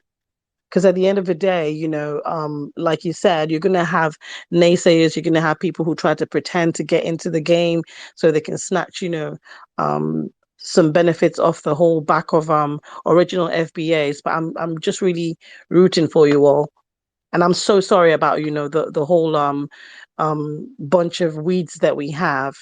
And like you said, all we're gonna have to do is just keep uprooting them. For every Okay. single time that you find someone who acts like a weed, just keep calling them out. Really, Yeah. Well, thank you. thank Thank you. you. Thank you. Now, before you go, or um, let me just say this to you. Let me say this to you. Um, for the people, for the non-foundational Black Americans who are not off code, who are not tethers, just because you're not a foundational Black American doesn't automatically make you a tether. You are qualified as a tether based off of your behavior, not necessarily where you were born. It's based off of the things that you do. Okay, that's what makes you a tether. So you necessarily, you being born in Africa, you being born in UK, you being born in the Caribbean islands, that's not what makes you a tether. What makes you a tether are some of the things that you do. So for the people who are, for the non-foundational Black Americans who are not tethers, what you can do is what this sister was doing. You can argue on the behalf. You say like, hey, we deserve, we have a birthright to reparations. Okay, because unfortunately what happens too many times is you guys claim that you don't um disagree with reparations, but when your people run around trying to sow seeds of doubt, when your people are running around trying to be naysayers, y'all don't stop them. Y'all let the nonsense go on within the ranks of y'all community. So the thing is that what you all can do on your behalf is y'all can work to get your community in line. Okay, when you see your people, when Nigerians, um, people from the UK, British, wherever, non-foundational Black Americans, when y'all people say, "Oh yeah, they shouldn't deserve reparations. They shouldn't get reparations," you should be the one all like, "Hey, y'all, you wouldn't qualify though. We wouldn't qualify. That's their right to speak on it, not us." Because what happens too many times is y'all say y'all don't disagree with reparations, but then when people within your community come up and start being the naysayers and start running interference against us, you all say y'all don't say anything.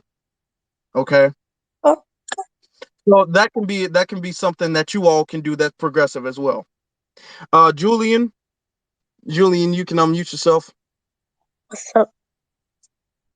Hey, how you doing? No, okay, well, it looks like Julian is having, hold on, I gotta take you off. It looks like Julian is having some type of connection issues. This isn't on my behalf. Oh, by the way, if anybody would like to speak, if anybody would like to make a comment even on reparations, you guys can. Julian just left. I guess it was some connection issue. I'm not sure what that was, but I did allow Julian to come on as a speaker. But if anybody wants to say anything, if anybody wants to have a comment, you guys can say it. But the topic is reparations rocket science? Is reparations rocket science?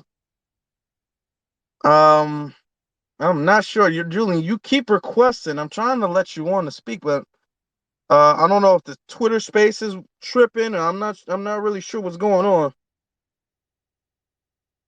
But I'll let you speak if I guess if you can get on. I don't know what's going on with the Twitter space. Check something real quick.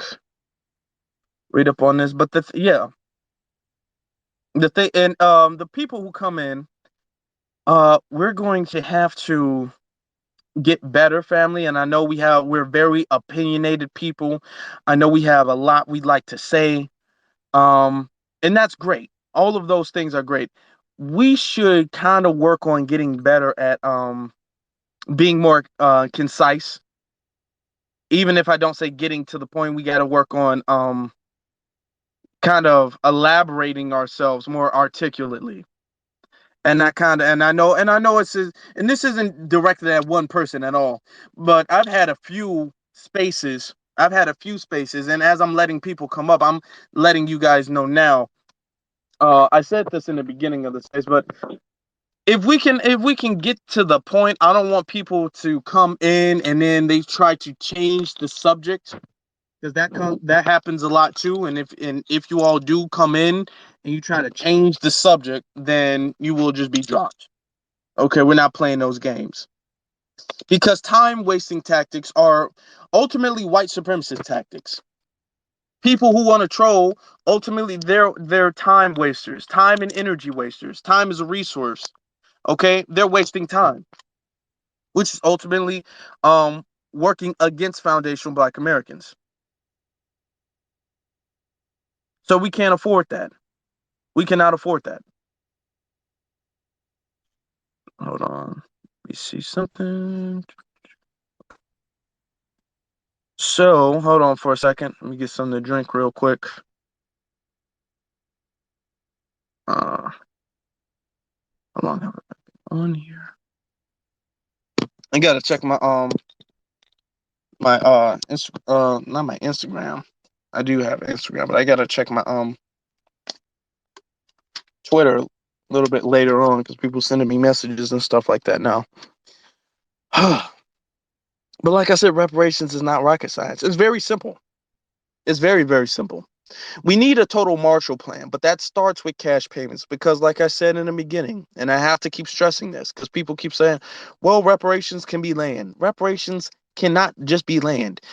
What are you going to do? What is the average black person going to do with 40? What is the average black person going to do with a single acre? If every foundational black American got a acre tomorrow, an acre of free land tomorrow, what are you going to do with that? What are you going to do? Because if you don't have any money, there's not, you can't put a business on that land. You can't turn that land into a farm. What are you supposed to do with that if you don't have any money? This is why um they are trying to sow seeds of confusion in the reparations thing, saying, well, it could be money, it could be gold, as if the only thing that you could do with gold is go to some place that would turn it into cash. Okay, the only thing gold would do is waste your time. We're not in the damn the damn cold ages, what they call the cold ages, the dark times or medieval ages where people are using gold coins like this is Game of Thrones. Okay, we're not using gold coins. Who pays anything in gold? The only thing you can do with gold is to turn it into something else. So no gold, no Bitcoin, no cryptocurrency, no none of that stuff, no free education, no free healthcare, okay? Because what's the use of having free healthcare if you go to the hospital and the doctor is a white supremacist? And white supremacist doctors are a thing, have always been a thing. Okay? Um, no, none of that. No apology. No. Okay, well, we're gonna just issue out an official apology for slavery. Damn, an apology. At this point, I don't even want an apology because I know it won't be genuine. I don't care for an apology. I want a damn check. Just the same way, and America has paid reparations out for many different groups of people, many different groups of people. America, like for instance, the Japanese, when America paid the Japanese out for the Japanese internment camps, right? When they sent the Japanese citizens in an internment camp for like a few years, and it wasn't really nearly as bad as slavery. Okay, and they paid them reparations for that. They didn't say, well, instead of paying the Japanese people reparations, let's give them free health care. Let's give them a tax exempt status.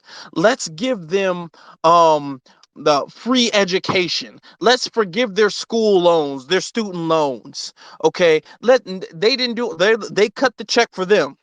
Okay. Not too long ago, I think the Biden administration was talking about paying um the LGBT community reparations for what I don't really know, but for quote unquote not being able to, for gay marriage being illegal.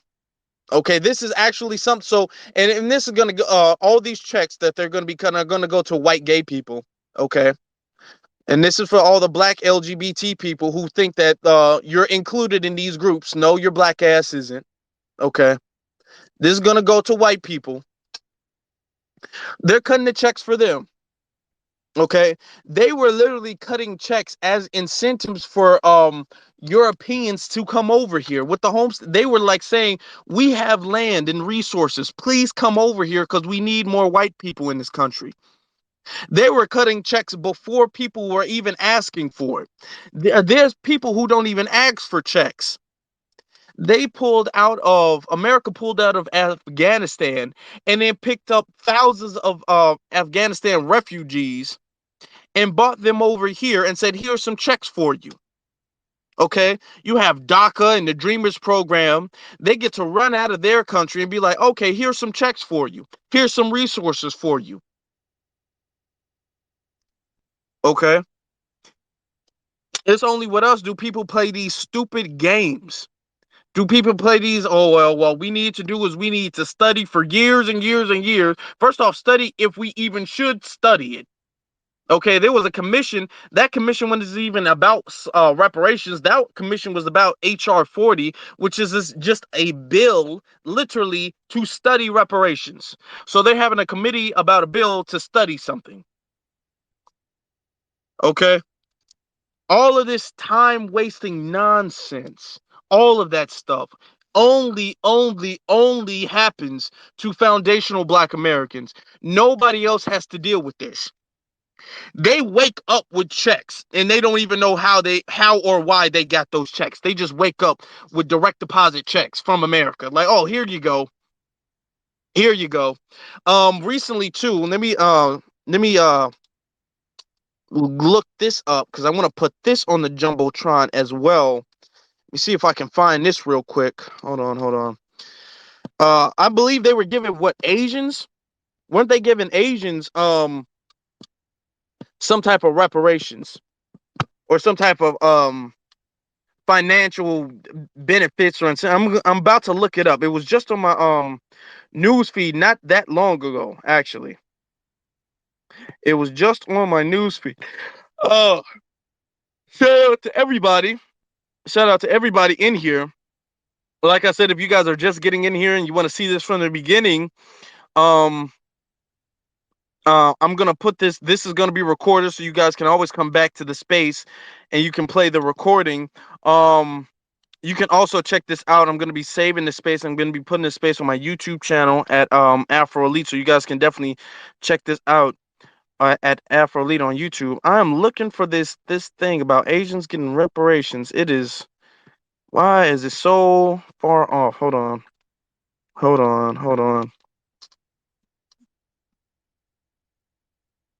Okay, hold on. Let me see if I can find it through her page because I know she made a post about it. So, if anybody wants to request to speak, to say anything, to give a uh to give an opinion on this, you guys can feel free to do so as well. Let me see. Man, I cannot find. If anybody can find that, if you guys can put that on the jumbotron too, where they were trying to give. Oh, there it is. Um, New York governor. New York governor. Okay, hold on. Let me see something.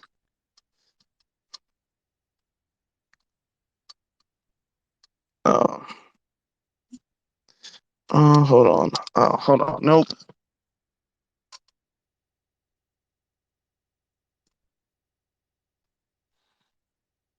Okay. Okay. New York governor announces. Okay, yes. Here we go. Now I'm putting this on the jumbotron. So you got the governor of New York talking about Asians, the Asian community getting reparations. So they're just giving out money because we're working and they see our progress and they fear our progress. So now what they're trying to do is they're trying to work double and triple time to give all of these other groups some type of a super strong economy so that eventually we won't be able to catch up.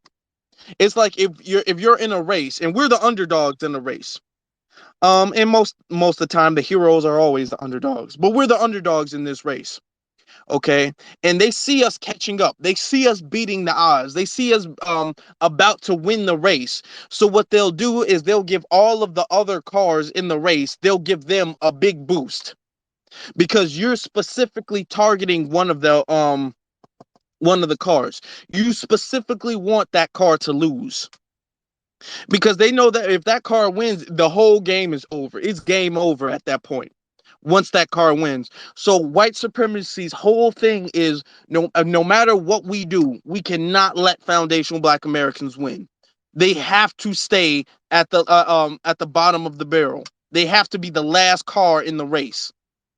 Because if they beat us, then it's over with. Then we can't control any of the cars. Then the world will actually start to become a fair place, a just place once they're in charge. Once they beat us in this race. That's why they're giving the boost to all these other ethnic groups because they know these other ethnic groups ultimately do not want to beat white supremacy collectively. Maybe some one-off, two-off individuals, but collectively, they don't want that at all. And in fact, they team up with white supremacy against us. Okay? So this is why we got to stop that minority coalition. We got to stop that people of color. We got to stop all of that nonsense. All of it. Immediately. FBA all day. You requested to Speak, you can unmute yourself, bro. Brother, you already know you be dropping jewels. Hey, you peace to everybody that's in this room right now. Really listen to this brother. This brother be dropping jewels. It's very imperative to listen because it's the truth. It's a fact. I've worked around a lot of non-FBA people, and they do come over here with the preconceived notion that they are better than us because that's what they've been socialized. But then when it comes time to cutting the check, we are all in it together, my brother. You know, that's what the type of rhetoric that you'll get. And then you're fighting them and you're fighting the white supremacists. So it's very imperative that we get on code. I always talk about that. We have to establish a code. Stop worrying about what people got on, what kind of car they have, and get on code. Because that's one thing about the dominant society, especially the white Jewish society. There's a lot of poor white Jews, but there's a collective of them that will put into that pot to make sure everybody is taken care of. So there's a lot of poor Jews, but the thing about it is they're okay with their position of where they're at because they know that money is being recycled back to them. And we have to have that same mentality, start spending with each other, respecting each other, stop expecting for billionaires to be activists and for activists to be billionaires. We need to understand that the activist is within you. That's all I wanted to say. Man, that's powerful, man. Speaking truth to power. Okay, we put way too much energy on celebrities, on people of high profiles, all of them. Okay, um, for instance, for an example, most of the progress that we've made is grassroots progress. Okay, we have it to where now and this was crazy during the time of Barack Obama. You had cops just pulling up on black people, just shooting them dead and not going to jail over it. And their cops, the cop, um, I believe his name was Timothy Loman, was the cop who shot Tamir Rice. Okay, he's a police officer today. He's a police officer today under Obama. Okay, um, and we had black people being strangled to death in the streets, shot in the back. All of these black murders, black people dying all over the place by race soldiers, and nothing happened. And it was the grassroots who made it to be where, you know what, we're gonna stop that. Now you're seeing cops who, even though we're not where we're supposed to be yet, but cops who killing black people, they're doing time. They're the whole. I was afraid for my life. I didn't know what to say. I didn't. Cops got split-second reactions, and cops don't. They have a family too, and they got to make it back home to their family. Nobody's making that argument anymore. Okay. Amber Geiger was sitting up there hugging the family. She's still in jail today, though. Okay. You have even if, and we got to push harder because even if they're not doing the time that they should be doing, best believe they're doing time. We were just talking about Kim Potter. Had this been under the Obama administration back in 2012, 2013, Kim Potter most likely would have gotten off completely scot-free. Now, she's not doing nearly the amount of time she should be doing, but she's doing some time now.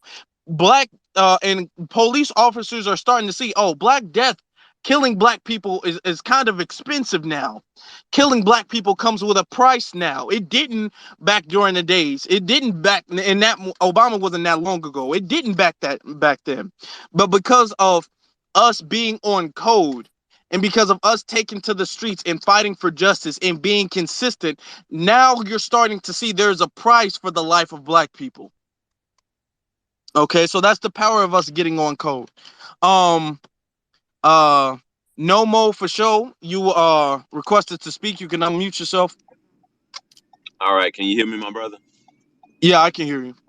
Excellent, excellent. I just want to, and first of all, let me just say, um, loving your content, listening to you be as on code as you are, just reiterates what I'm about to say, and that is that the most important thing for us right now as FBA is for us to be on code and on message. We can't have a whole bunch of different messages about reparations. Oh, I think this, I think this.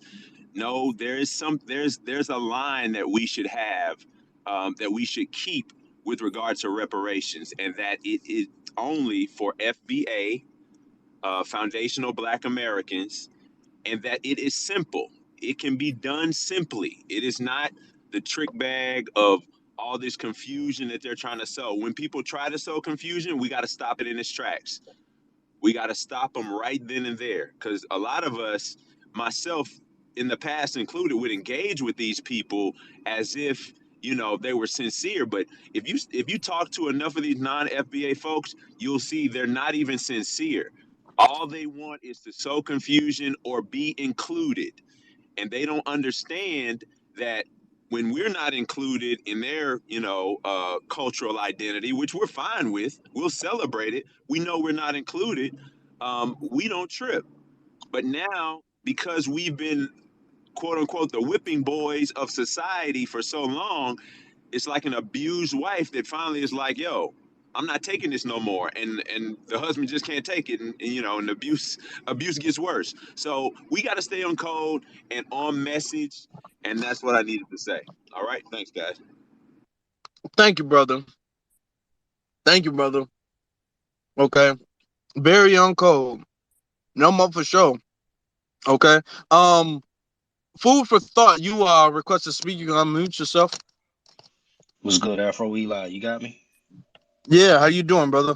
I'm good, man. I'm good, man. Everything I've been hearing, man, for the past couple weeks, I've been in and out these rooms with the FBA talk, this is divisive and all this stuff, and I think really at the end of the day, I mean, to quote the brother Tariq, you got to hold your own nuts, and we got to be on code, and we got to do what we need to do to advance our people. Um, as as a group, we got to be able to hold, as a voting bloc, the Democratic Party, we got to hold them hostage and say we are willing to let you fail for the next 30, 40, 50 years until our demands are met. We have been we've been a solid, dependable voting bloc for the past 60, 70 years with nothing tangible to show for it. And it's time that we say that, hey, until you are able to produce tangibles, until you're able to punish the police, until you are able to advance us as a people, we you don't get the luxury of us voting for you. And we are willing to have a Republican in Senate seats and public office. We don't care because it's not been working for us. So what do we have to lose? This is this isn't really a message for people that are in the space right here, but this is a message for you to push outside of the space to your friends, to your loved ones, to the people you hold near and dear. If you want to see change, we gotta be that change. So that's all I had to say, bro. I'm gonna hit it and quit, and I'm gonna let somebody else get on. Y'all be easy.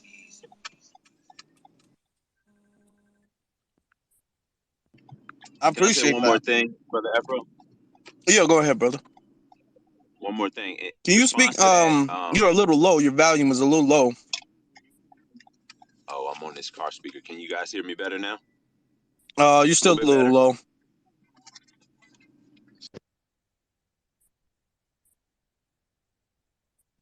Okay. Well, first off, I appreciate all of the speakers, everybody who came in and spoke. Very on code, very powerful messages. If anybody wants to get up and say anything, give an opinion piece, you guys can feel free. No more for sure. Just let us know when you I guess when everything's going smooth with the microphone.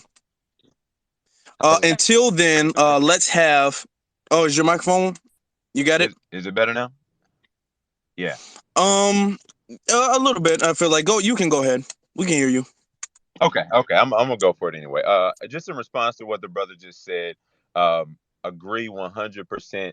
The thing is, a lot of us are afraid, and it may be some of us in this room who are, maybe not, who are afraid to go ahead and lose, allow the Democrats to flat out lose to send a message. Because a lot of us don't know how power is expressed and power is generated and power is shown. If we just let them flat out lose and we stand over them and say, yes, we did this to you, that's where you get some semblance of power.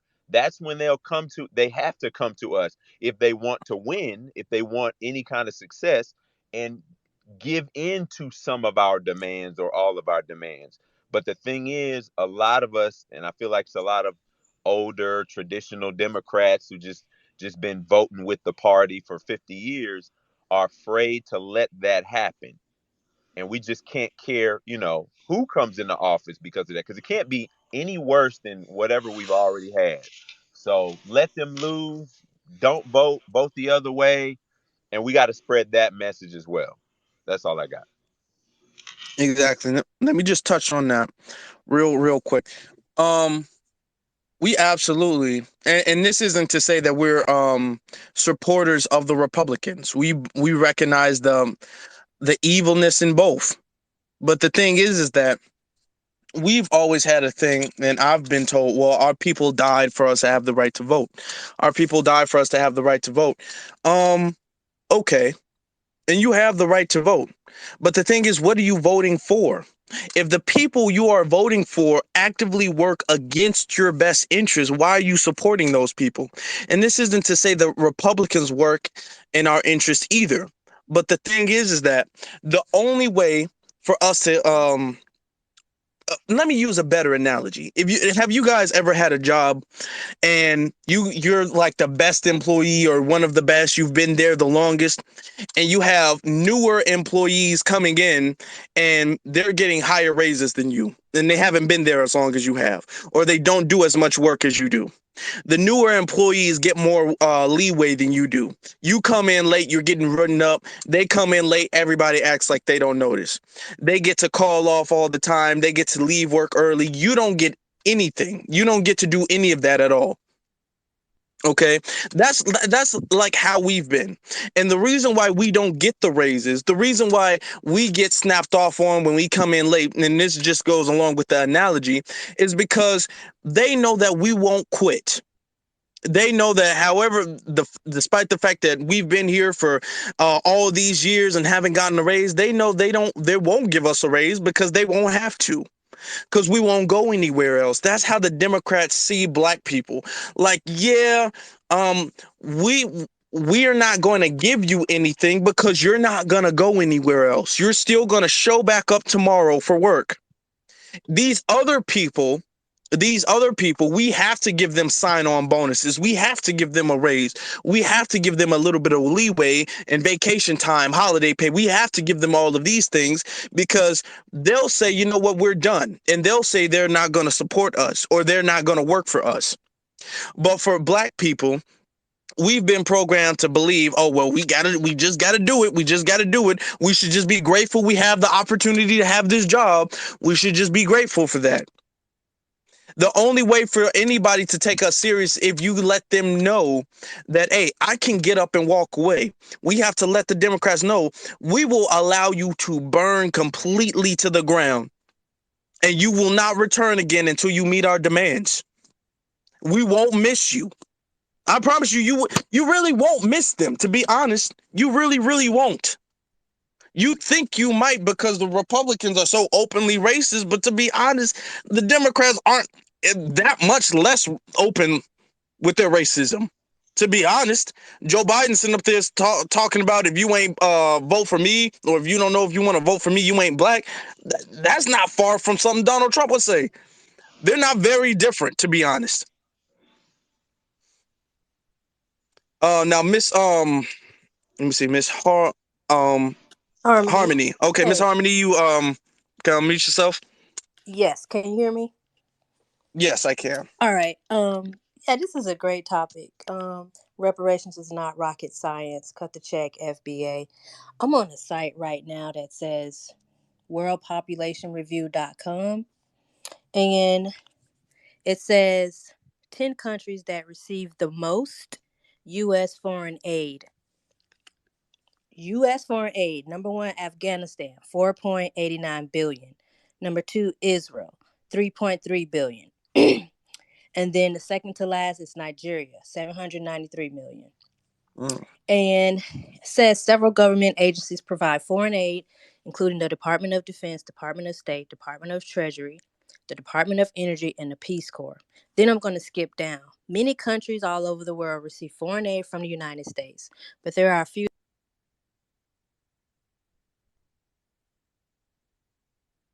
Afghanistan also receives several billion. We already know that the United States was taking care of Afghanistan for about 20 years. Israel received over 3 billion. Then I'm going to skip down. Compared to other nations, the US by far spends more foreign aid than anyone else. Germany is the next largest donor, but the US spends over 10 billion a year more than this nation. That said, when considering foreign aid as a percentage, a total GDP 21.43 trillion in 2019, the US is one of the lowest spenders among all developed countries. So money is available. And then the trillions of dollars, that already we figured that out. That's like what, over $400,000, close to $500,000 per FBA. So yeah, it's not rocket science. That just needs to be earmarked. And this is not, a one-time thing. You owe us. That's it. I just wanted to close with that. Thanks. Thank you. Food for thought. I saw your mic going off. Is there something you would like to add on? Actually, just to piggyback off the sister, y'all got me in here. Yeah, yeah, yeah. Hello? Yeah. Just to piggyback off what the sister was saying is, it's funny. Not to get too much of my past, but I used to work at the State Department, and one of the posts that I had was Afghanistan. I used to go to Afghanistan for 2 months, do work, and then come back home. They built a brand new embassy compound. They just finished it maybe 3 years ago. It costs north of $100 million, and what's happening in Afghanistan? We ain't there no more. So they got money to spend, they got money to leave, they got money to burn. That means y'all got money for us. Again, we see all these other groups getting money. You got um, um, refugee resettlement programs where Somalians will come over here and get a check for $1,200 a month for the next 7 years.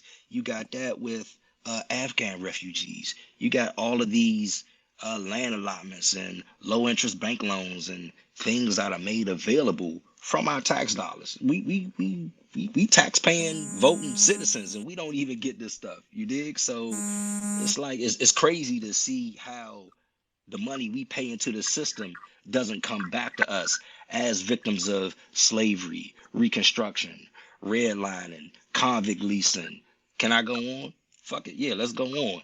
Um, Prison to school to prison pipeline, maximum minimum sentencing disparity. I mean, it's things that have gone on, Jim Crow, black codes, things that have gone on for the past several hundred years that we're still dealing with to this day.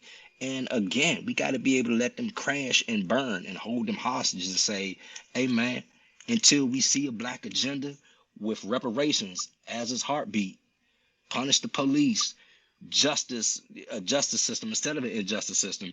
Just like you said, what JB says, they hate us because we black, but they oppress us because we poor. And reparations is the equalizer.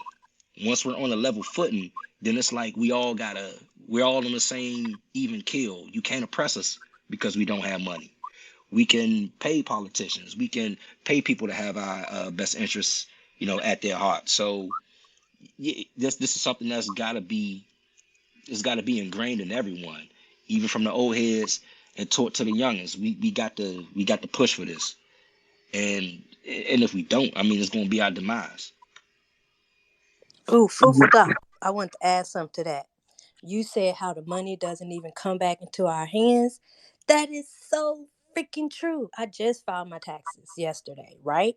And I was looking about, I just started paying attention. You know what I'm saying? Like paying attention, looking at, okay, I paid so much into my withholding, so I'm going to get more back on my refund. So that's what happened. And I'm like, dang, the federal take out so much money and they do what they want to do, and I didn't give consent. They sending my money to Israel. They sending my money to Yep. Afghanistan. You get what I'm saying? I Yep. don't give consent to what y'all Absolutely. doing with my money. Absolutely. They sending your money to Haitians, Yeah. Israel, Afghanistan, Somalia, to refugee resettlement programs to cut their checks. They even giving it to oh my God. It was something that I saw the other day where they have uh these private schools in rural states that are getting federal money to fund these schools. So it's like we're paying for Other private people. schools. Yeah, we're paying white kids to go to private schools that we can't even get into because they decided that they didn't want to send their kids to public school because they didn't want Oh, to mix them yeah. up with Negroes. You did Yep. or FBA. So, Dang. but, and the thing about it is your property taxes pay for schools. We live in the poorest communities, which means we don't have as much money to pay to the taxes, to pay for the schools, to pay for the teachers, to pay for the resources, to pay for the education, books, and all that stuff. To even so, how is the education system even just and fair? Food for thought, y'all. Food for thought. Yeah, dude. I was just amazed at that. Like, oh, when people ask Tariq, well, how's that going to happen? How are you guys going to get it? I want him so bad to say the same way it already happened. Y'all didn't ask how it was going to happen for Japanese, or y'all didn't ask how it was going to happen for Jewish people, or y'all didn't ask how it was going to happen for, you get what I'm saying? Don't nobody question that. It just Nah, happened. It's going to happen the same way. And yeah, that stuff didn't happen one time. It happened several times. it's funny you say that because Reagan gave reparations to Japanese internment for what was that in World War II? I mean, yeah, and that was the form of cash payments for Japanese interned people and their descendants. In 2017, you got Chuck Schumer and Bernie Sanders. They wrote something called the Just Act that's getting benefits and things for survivors of the Holocaust, and we ain't had nothing to do with that. And he's going on a View talk about, well, what is reparations, cash payments? Oh, that's that we can't do that. That's I'm like, come on, dude. You just wrote in 2017 a bill. Go and look it up. The Just Act. Chuck Schumer, Bernie Sanders. They wrote something for Jews, Jewish survivors of the Holocaust. Should they get something? Of course they should. They went through an atrocity. But what about the American Holocaust? That's still What going about on what we today. Yeah, exactly. That's my point. That's Every still going time on today. every time we talk about reparations, we're constantly getting told, well, where is it gonna come?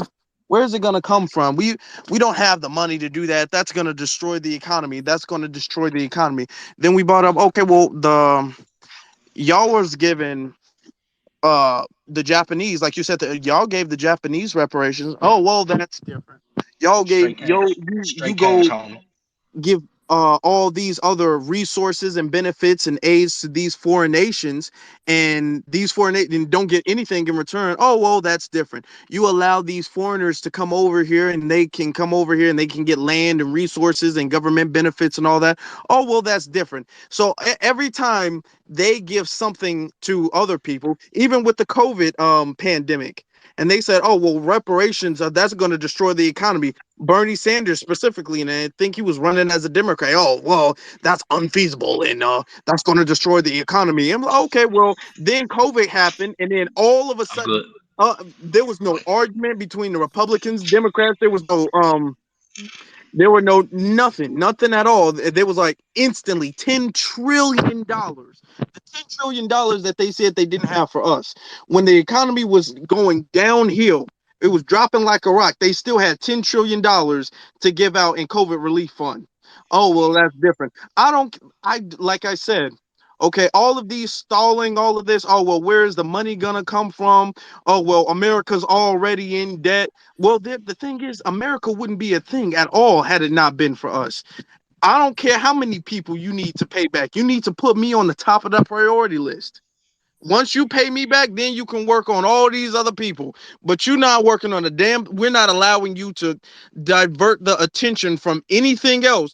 What's going on with the Ukraine citizens and Russia and all that stuff? My reparations is more important than Ukraine. You got the nerve. You Our got the nerve. reparations are more important than them right now. but got the nerve to call our sisters welfare queens. Yeah, exactly. When this whole country and this world got their hand out talking about what the U.S. gonna do for them, or they come running to the U.S. snatching our tax dollars. Exactly. The This shit stuff we crazy, work bro. for. Exactly. Exactly. And we the ones getting murdered in the street. We have children, literal children, just being murdered and not being punished for it. Okay. The cops kill who kill children, they can still be cops. Like I said before, you got the cop who killed Tamir Rice, still a cop today. All of these, man, this stuff boils my blood. And you talk about that we can't afford reparations, or people who say, well, my ancestors, and this comes from a lot of the dominant white society. They talk about, well, my people, we're from Italy. We're from this. We were never a part of slavery. My family never owned slaves. My family never owned slaves. So why should I have to pay reparations? Why should I have to do that? My family never owned slaves. Even the black foreigners come over here. Now the thing about this is that they don't ever have an issue with, like, and I'm glad you guys brought this point up. When America pays all these other people, when America gives money, they don't have a survey with the American population as to where their money can go. They just take your taxes and they say, we're going to give it to whoever we feel like we want to give it to. We're going to use it however we feel like we're going to use it, and you don't have a choice to pay it. We're taking the taxes out of your check, and whatever we do with it is what we do with it, and you don't have a say so. And nobody complains about that. Nobody complains about, well, why is my money going to the military? Why is my money going to foreign aid? Why is my money going to this? Why is my money going to that? It's only when it's beneficial to Black Americans, to foundational Black Americans, do people say, well, why are my tax dollars going to this? Why are my tax dollars going to that? It's only when something benefits us do people have a problem with it. When the Asian, the Stop Hate Asian Hate bill, whatever that was, when that came up and they were talking about giving Asians, and they're still talking about this today, when they were talking about giving Asians resources and putting more money in the Asian community, nobody was talking about, well, my people didn't beat up Asians. Why should my tax dollars go to helping the Asian community? Nobody has a problem with helping anybody but us.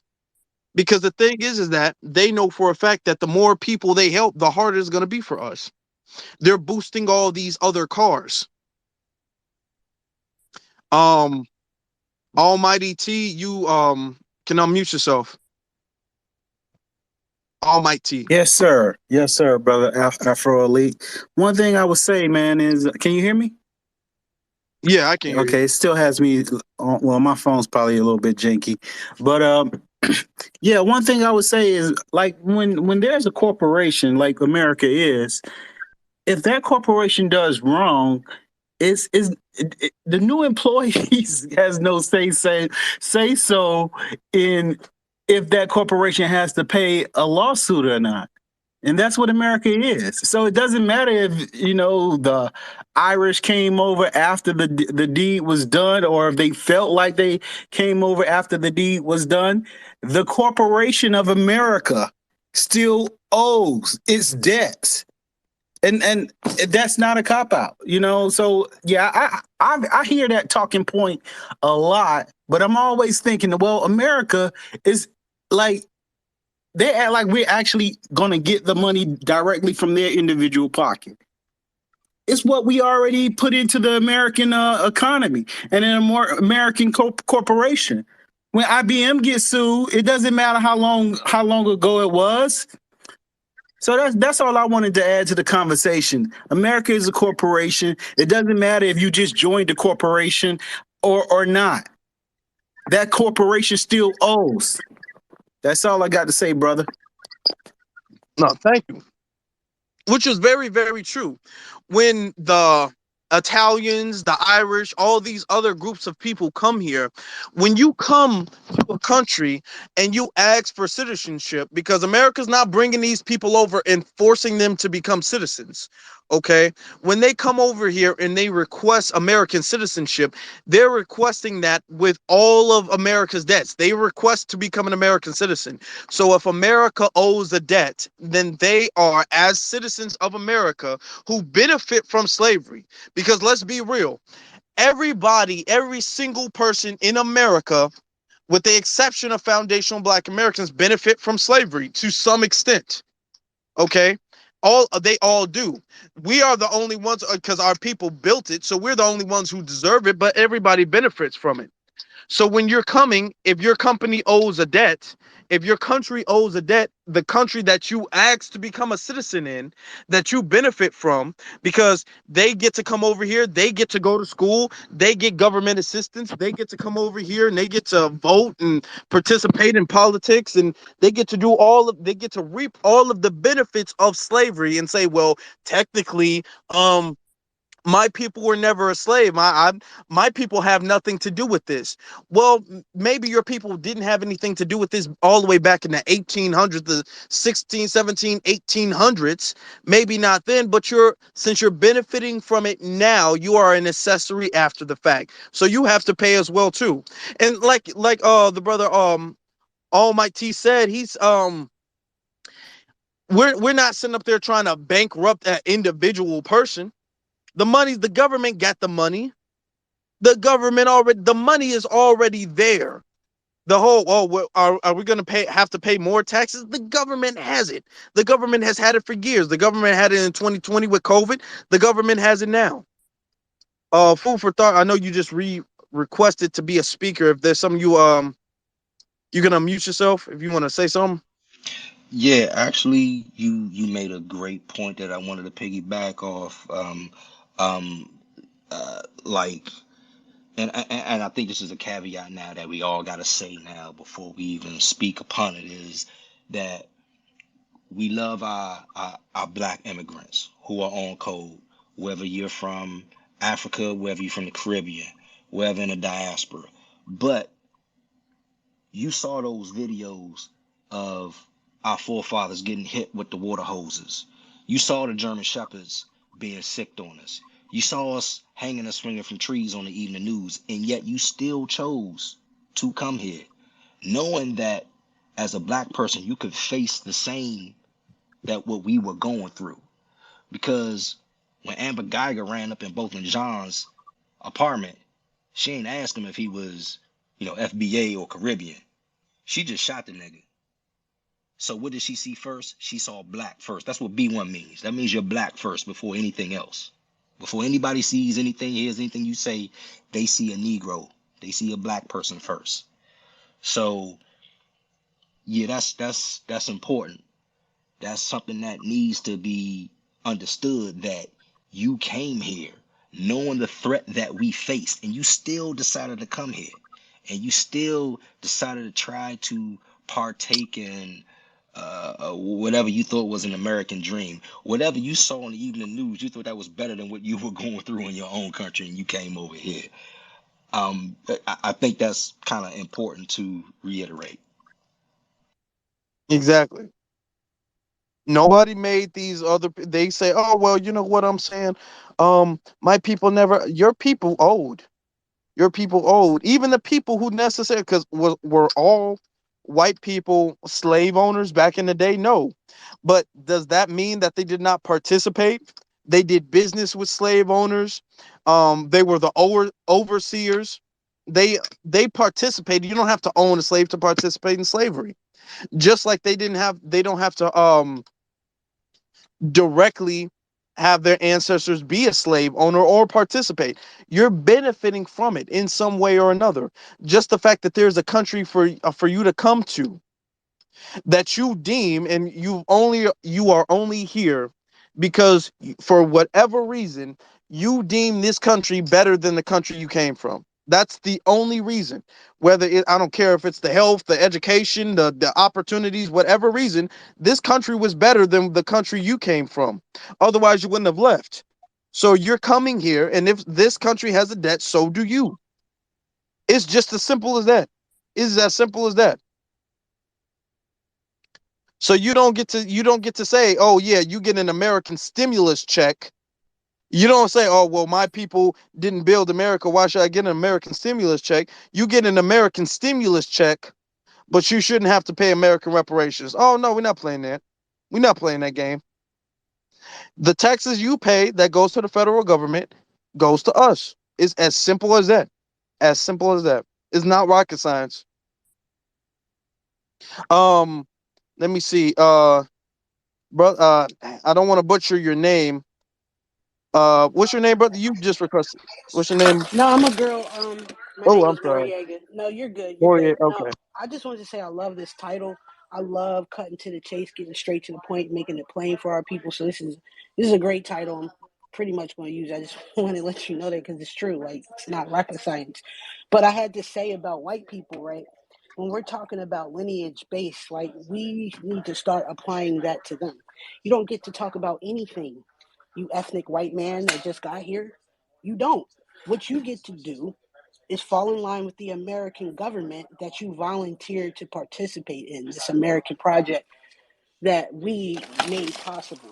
So I just wanted, everybody to understand that and make that clear. A lot of these motherfucking white people don't even get to even talk in the way that we do these immigrants, like black ones, Latinos and all that. We need to be applying that same logic to these white people because you'll see they start to snap out just like the Africans because they're illegitimate to this conversation.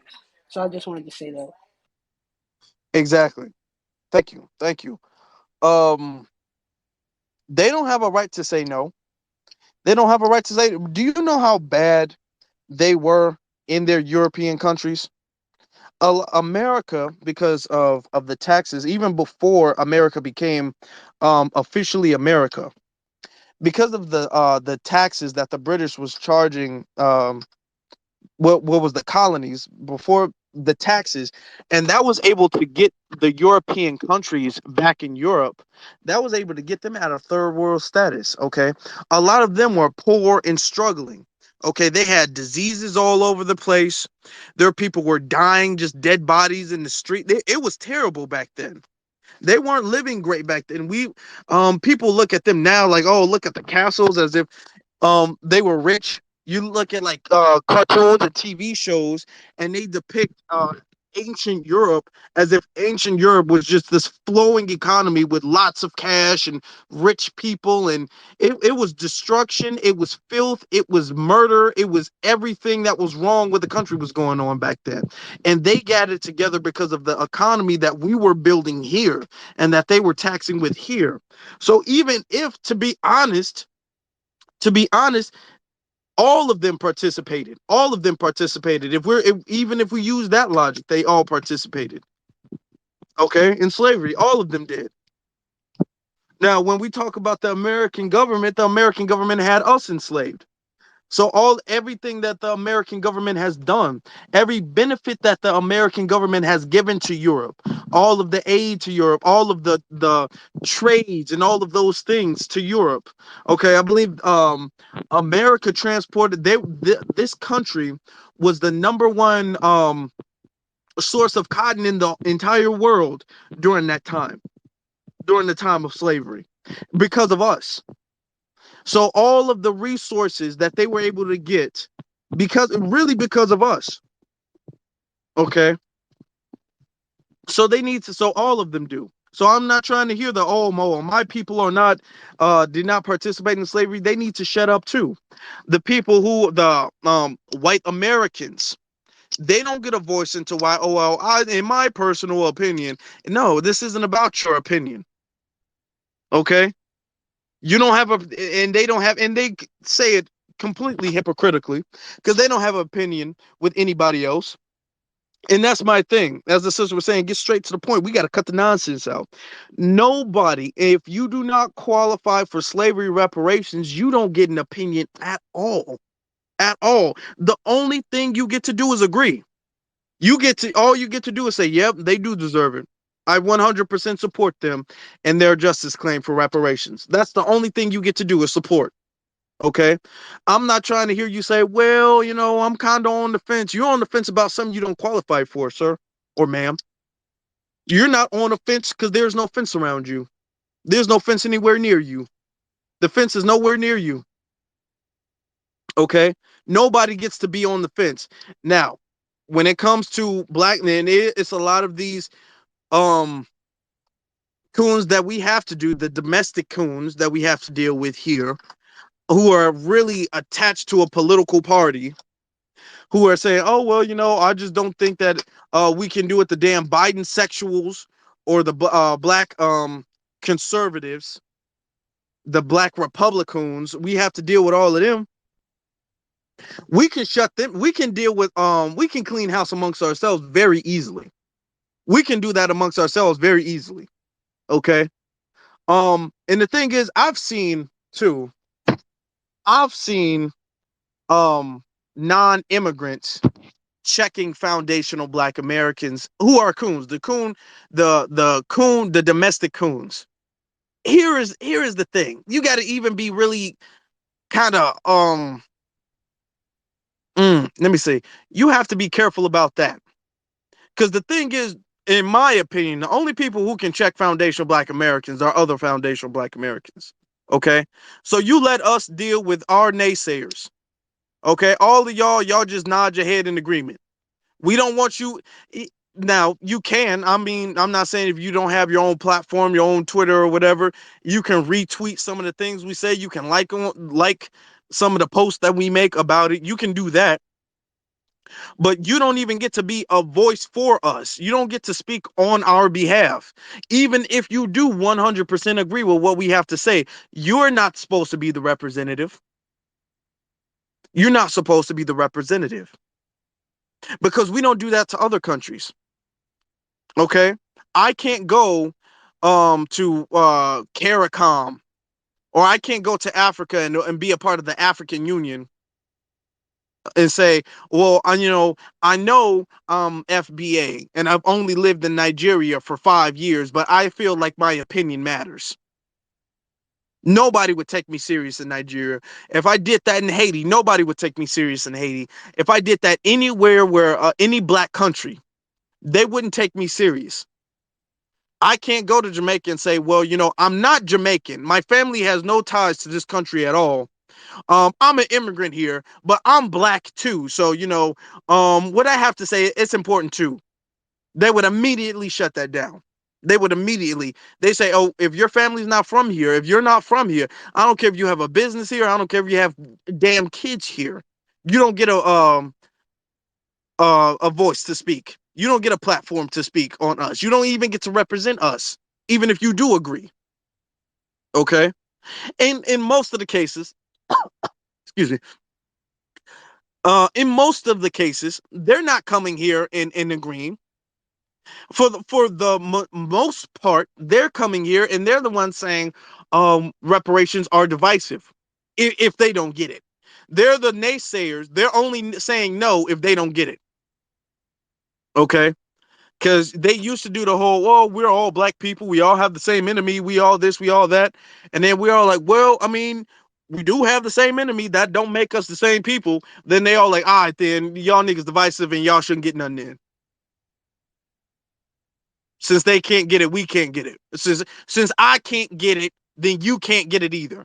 I'd rather see the entire black race, because this is really what it is. Because to close the racial wealth gap is the first step in dismantling white supremacy globally. Okay, so um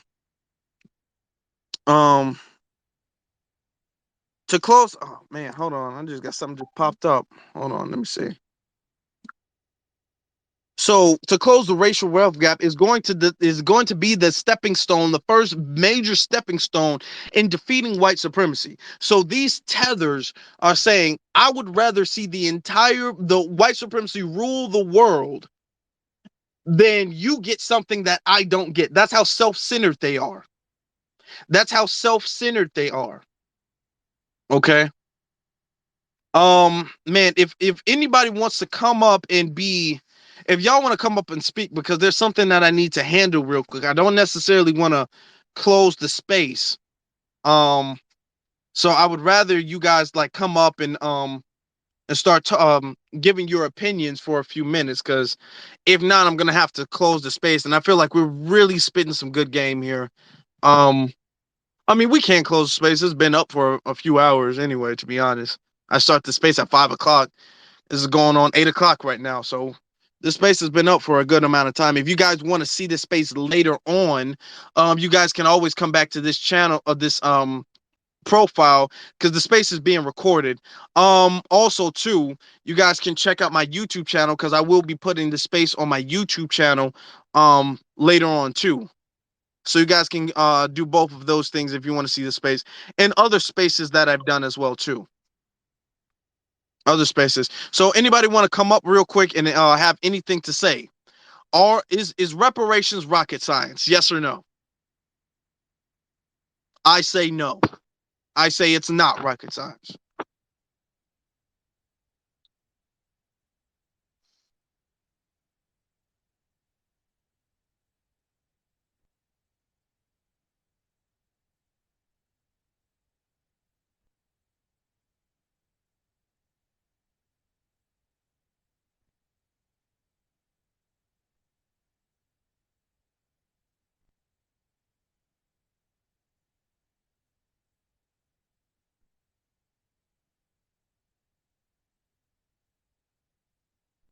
Okay, food for no, all right.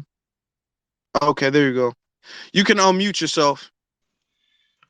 Reparations absolutely is not rocket science, but the people that are going to be mostly impacted, I don't even want to say mostly impacted, but the people that see that we're going to be put on a level playing field economically, that they're trying to make it rocket science and come up with every excuse as to why not to do it. But no, it ain't rocket science. This shit can be done next week. Yeah, yeah, absolutely, absolutely. Rocket. It's not going to take years for us to figure it out. They're playing everybody. Dr. Frances Quest Wilson, okay, she said, and one of my favorite quotes of her is white supremacists play dumb about racism and black people play dumb with them. Everybody, when it comes to the benefit of foundational black Americans, everybody plays dumb. Everybody plays, oh well, well, is it going to be a big check, or is it going to be a lot of little checks, or we're going to do it every year, or is it going to be every week, every month? Look, all this unnecessary, these unnecessary things. Okay, these unnecessary things. None of this was necessary when it comes to giving reparations to anybody else. When it comes to giving reparations to anybody else, it's never this complicated. Only when, well, okay, is it going to be checks in the mail or direct deposit checks? Okay. Oh well, every week or every month? Is it every other week? Do you get extra on holidays? Like all of this unnecessary stuff. It's not rocket science, and anybody who's acting like it is actually benefiting white supremacy, because white supremacy doesn't want us to have it. And anyone acting like it is, anyone who's stalling, all of the naysayers, all of the tethers, all of the people who are coming in and sowing seeds of doubt, they are working in the benefit of white supremacy. All of them. Okay, whether you're black or white. Like I said, a garden cannot grow beautiful, healthy fruits and vegetables and flowers and all that stuff if you have weeds. That's why you have to dig and get the weeds out. You have to kill them. You got weed poison, kill them with weed poison. Pull the weeds out from the root. Anytime you see what looks like it's a weed, you got to pull it out and get it out the garden. Otherwise, the garden will be destroyed. And this is what we're doing now. We're starting to realize, oh, all of these things, and some weeds actually do look pretty. And that's the thing. They don't all look like ugly little weeds. So you let them sit there, and they sit there and they kill everything around it, because that's what weeds do. And now we're sitting up there looking like, oh, all the things that grow from the ground, all of these black people, they're not for us. Some of these tethers act like weeds in the garden. So it's our responsibility as the gardeners to get rid of the weeds. And that's what we're doing now. That's why cleaning house is so important. That's why cleaning the house is so important. This is our Nuremberg. If you guys know about your Nazi history, if you guys know about the Holocaust history, after World War II, they had the Nuremberg trials where they tried all of the Nazis, the Nazi collaborators as well too. The Jewish collaborators who collaborated with the Nazis and helping and aiding them with the Holocaust. They tried and punished them.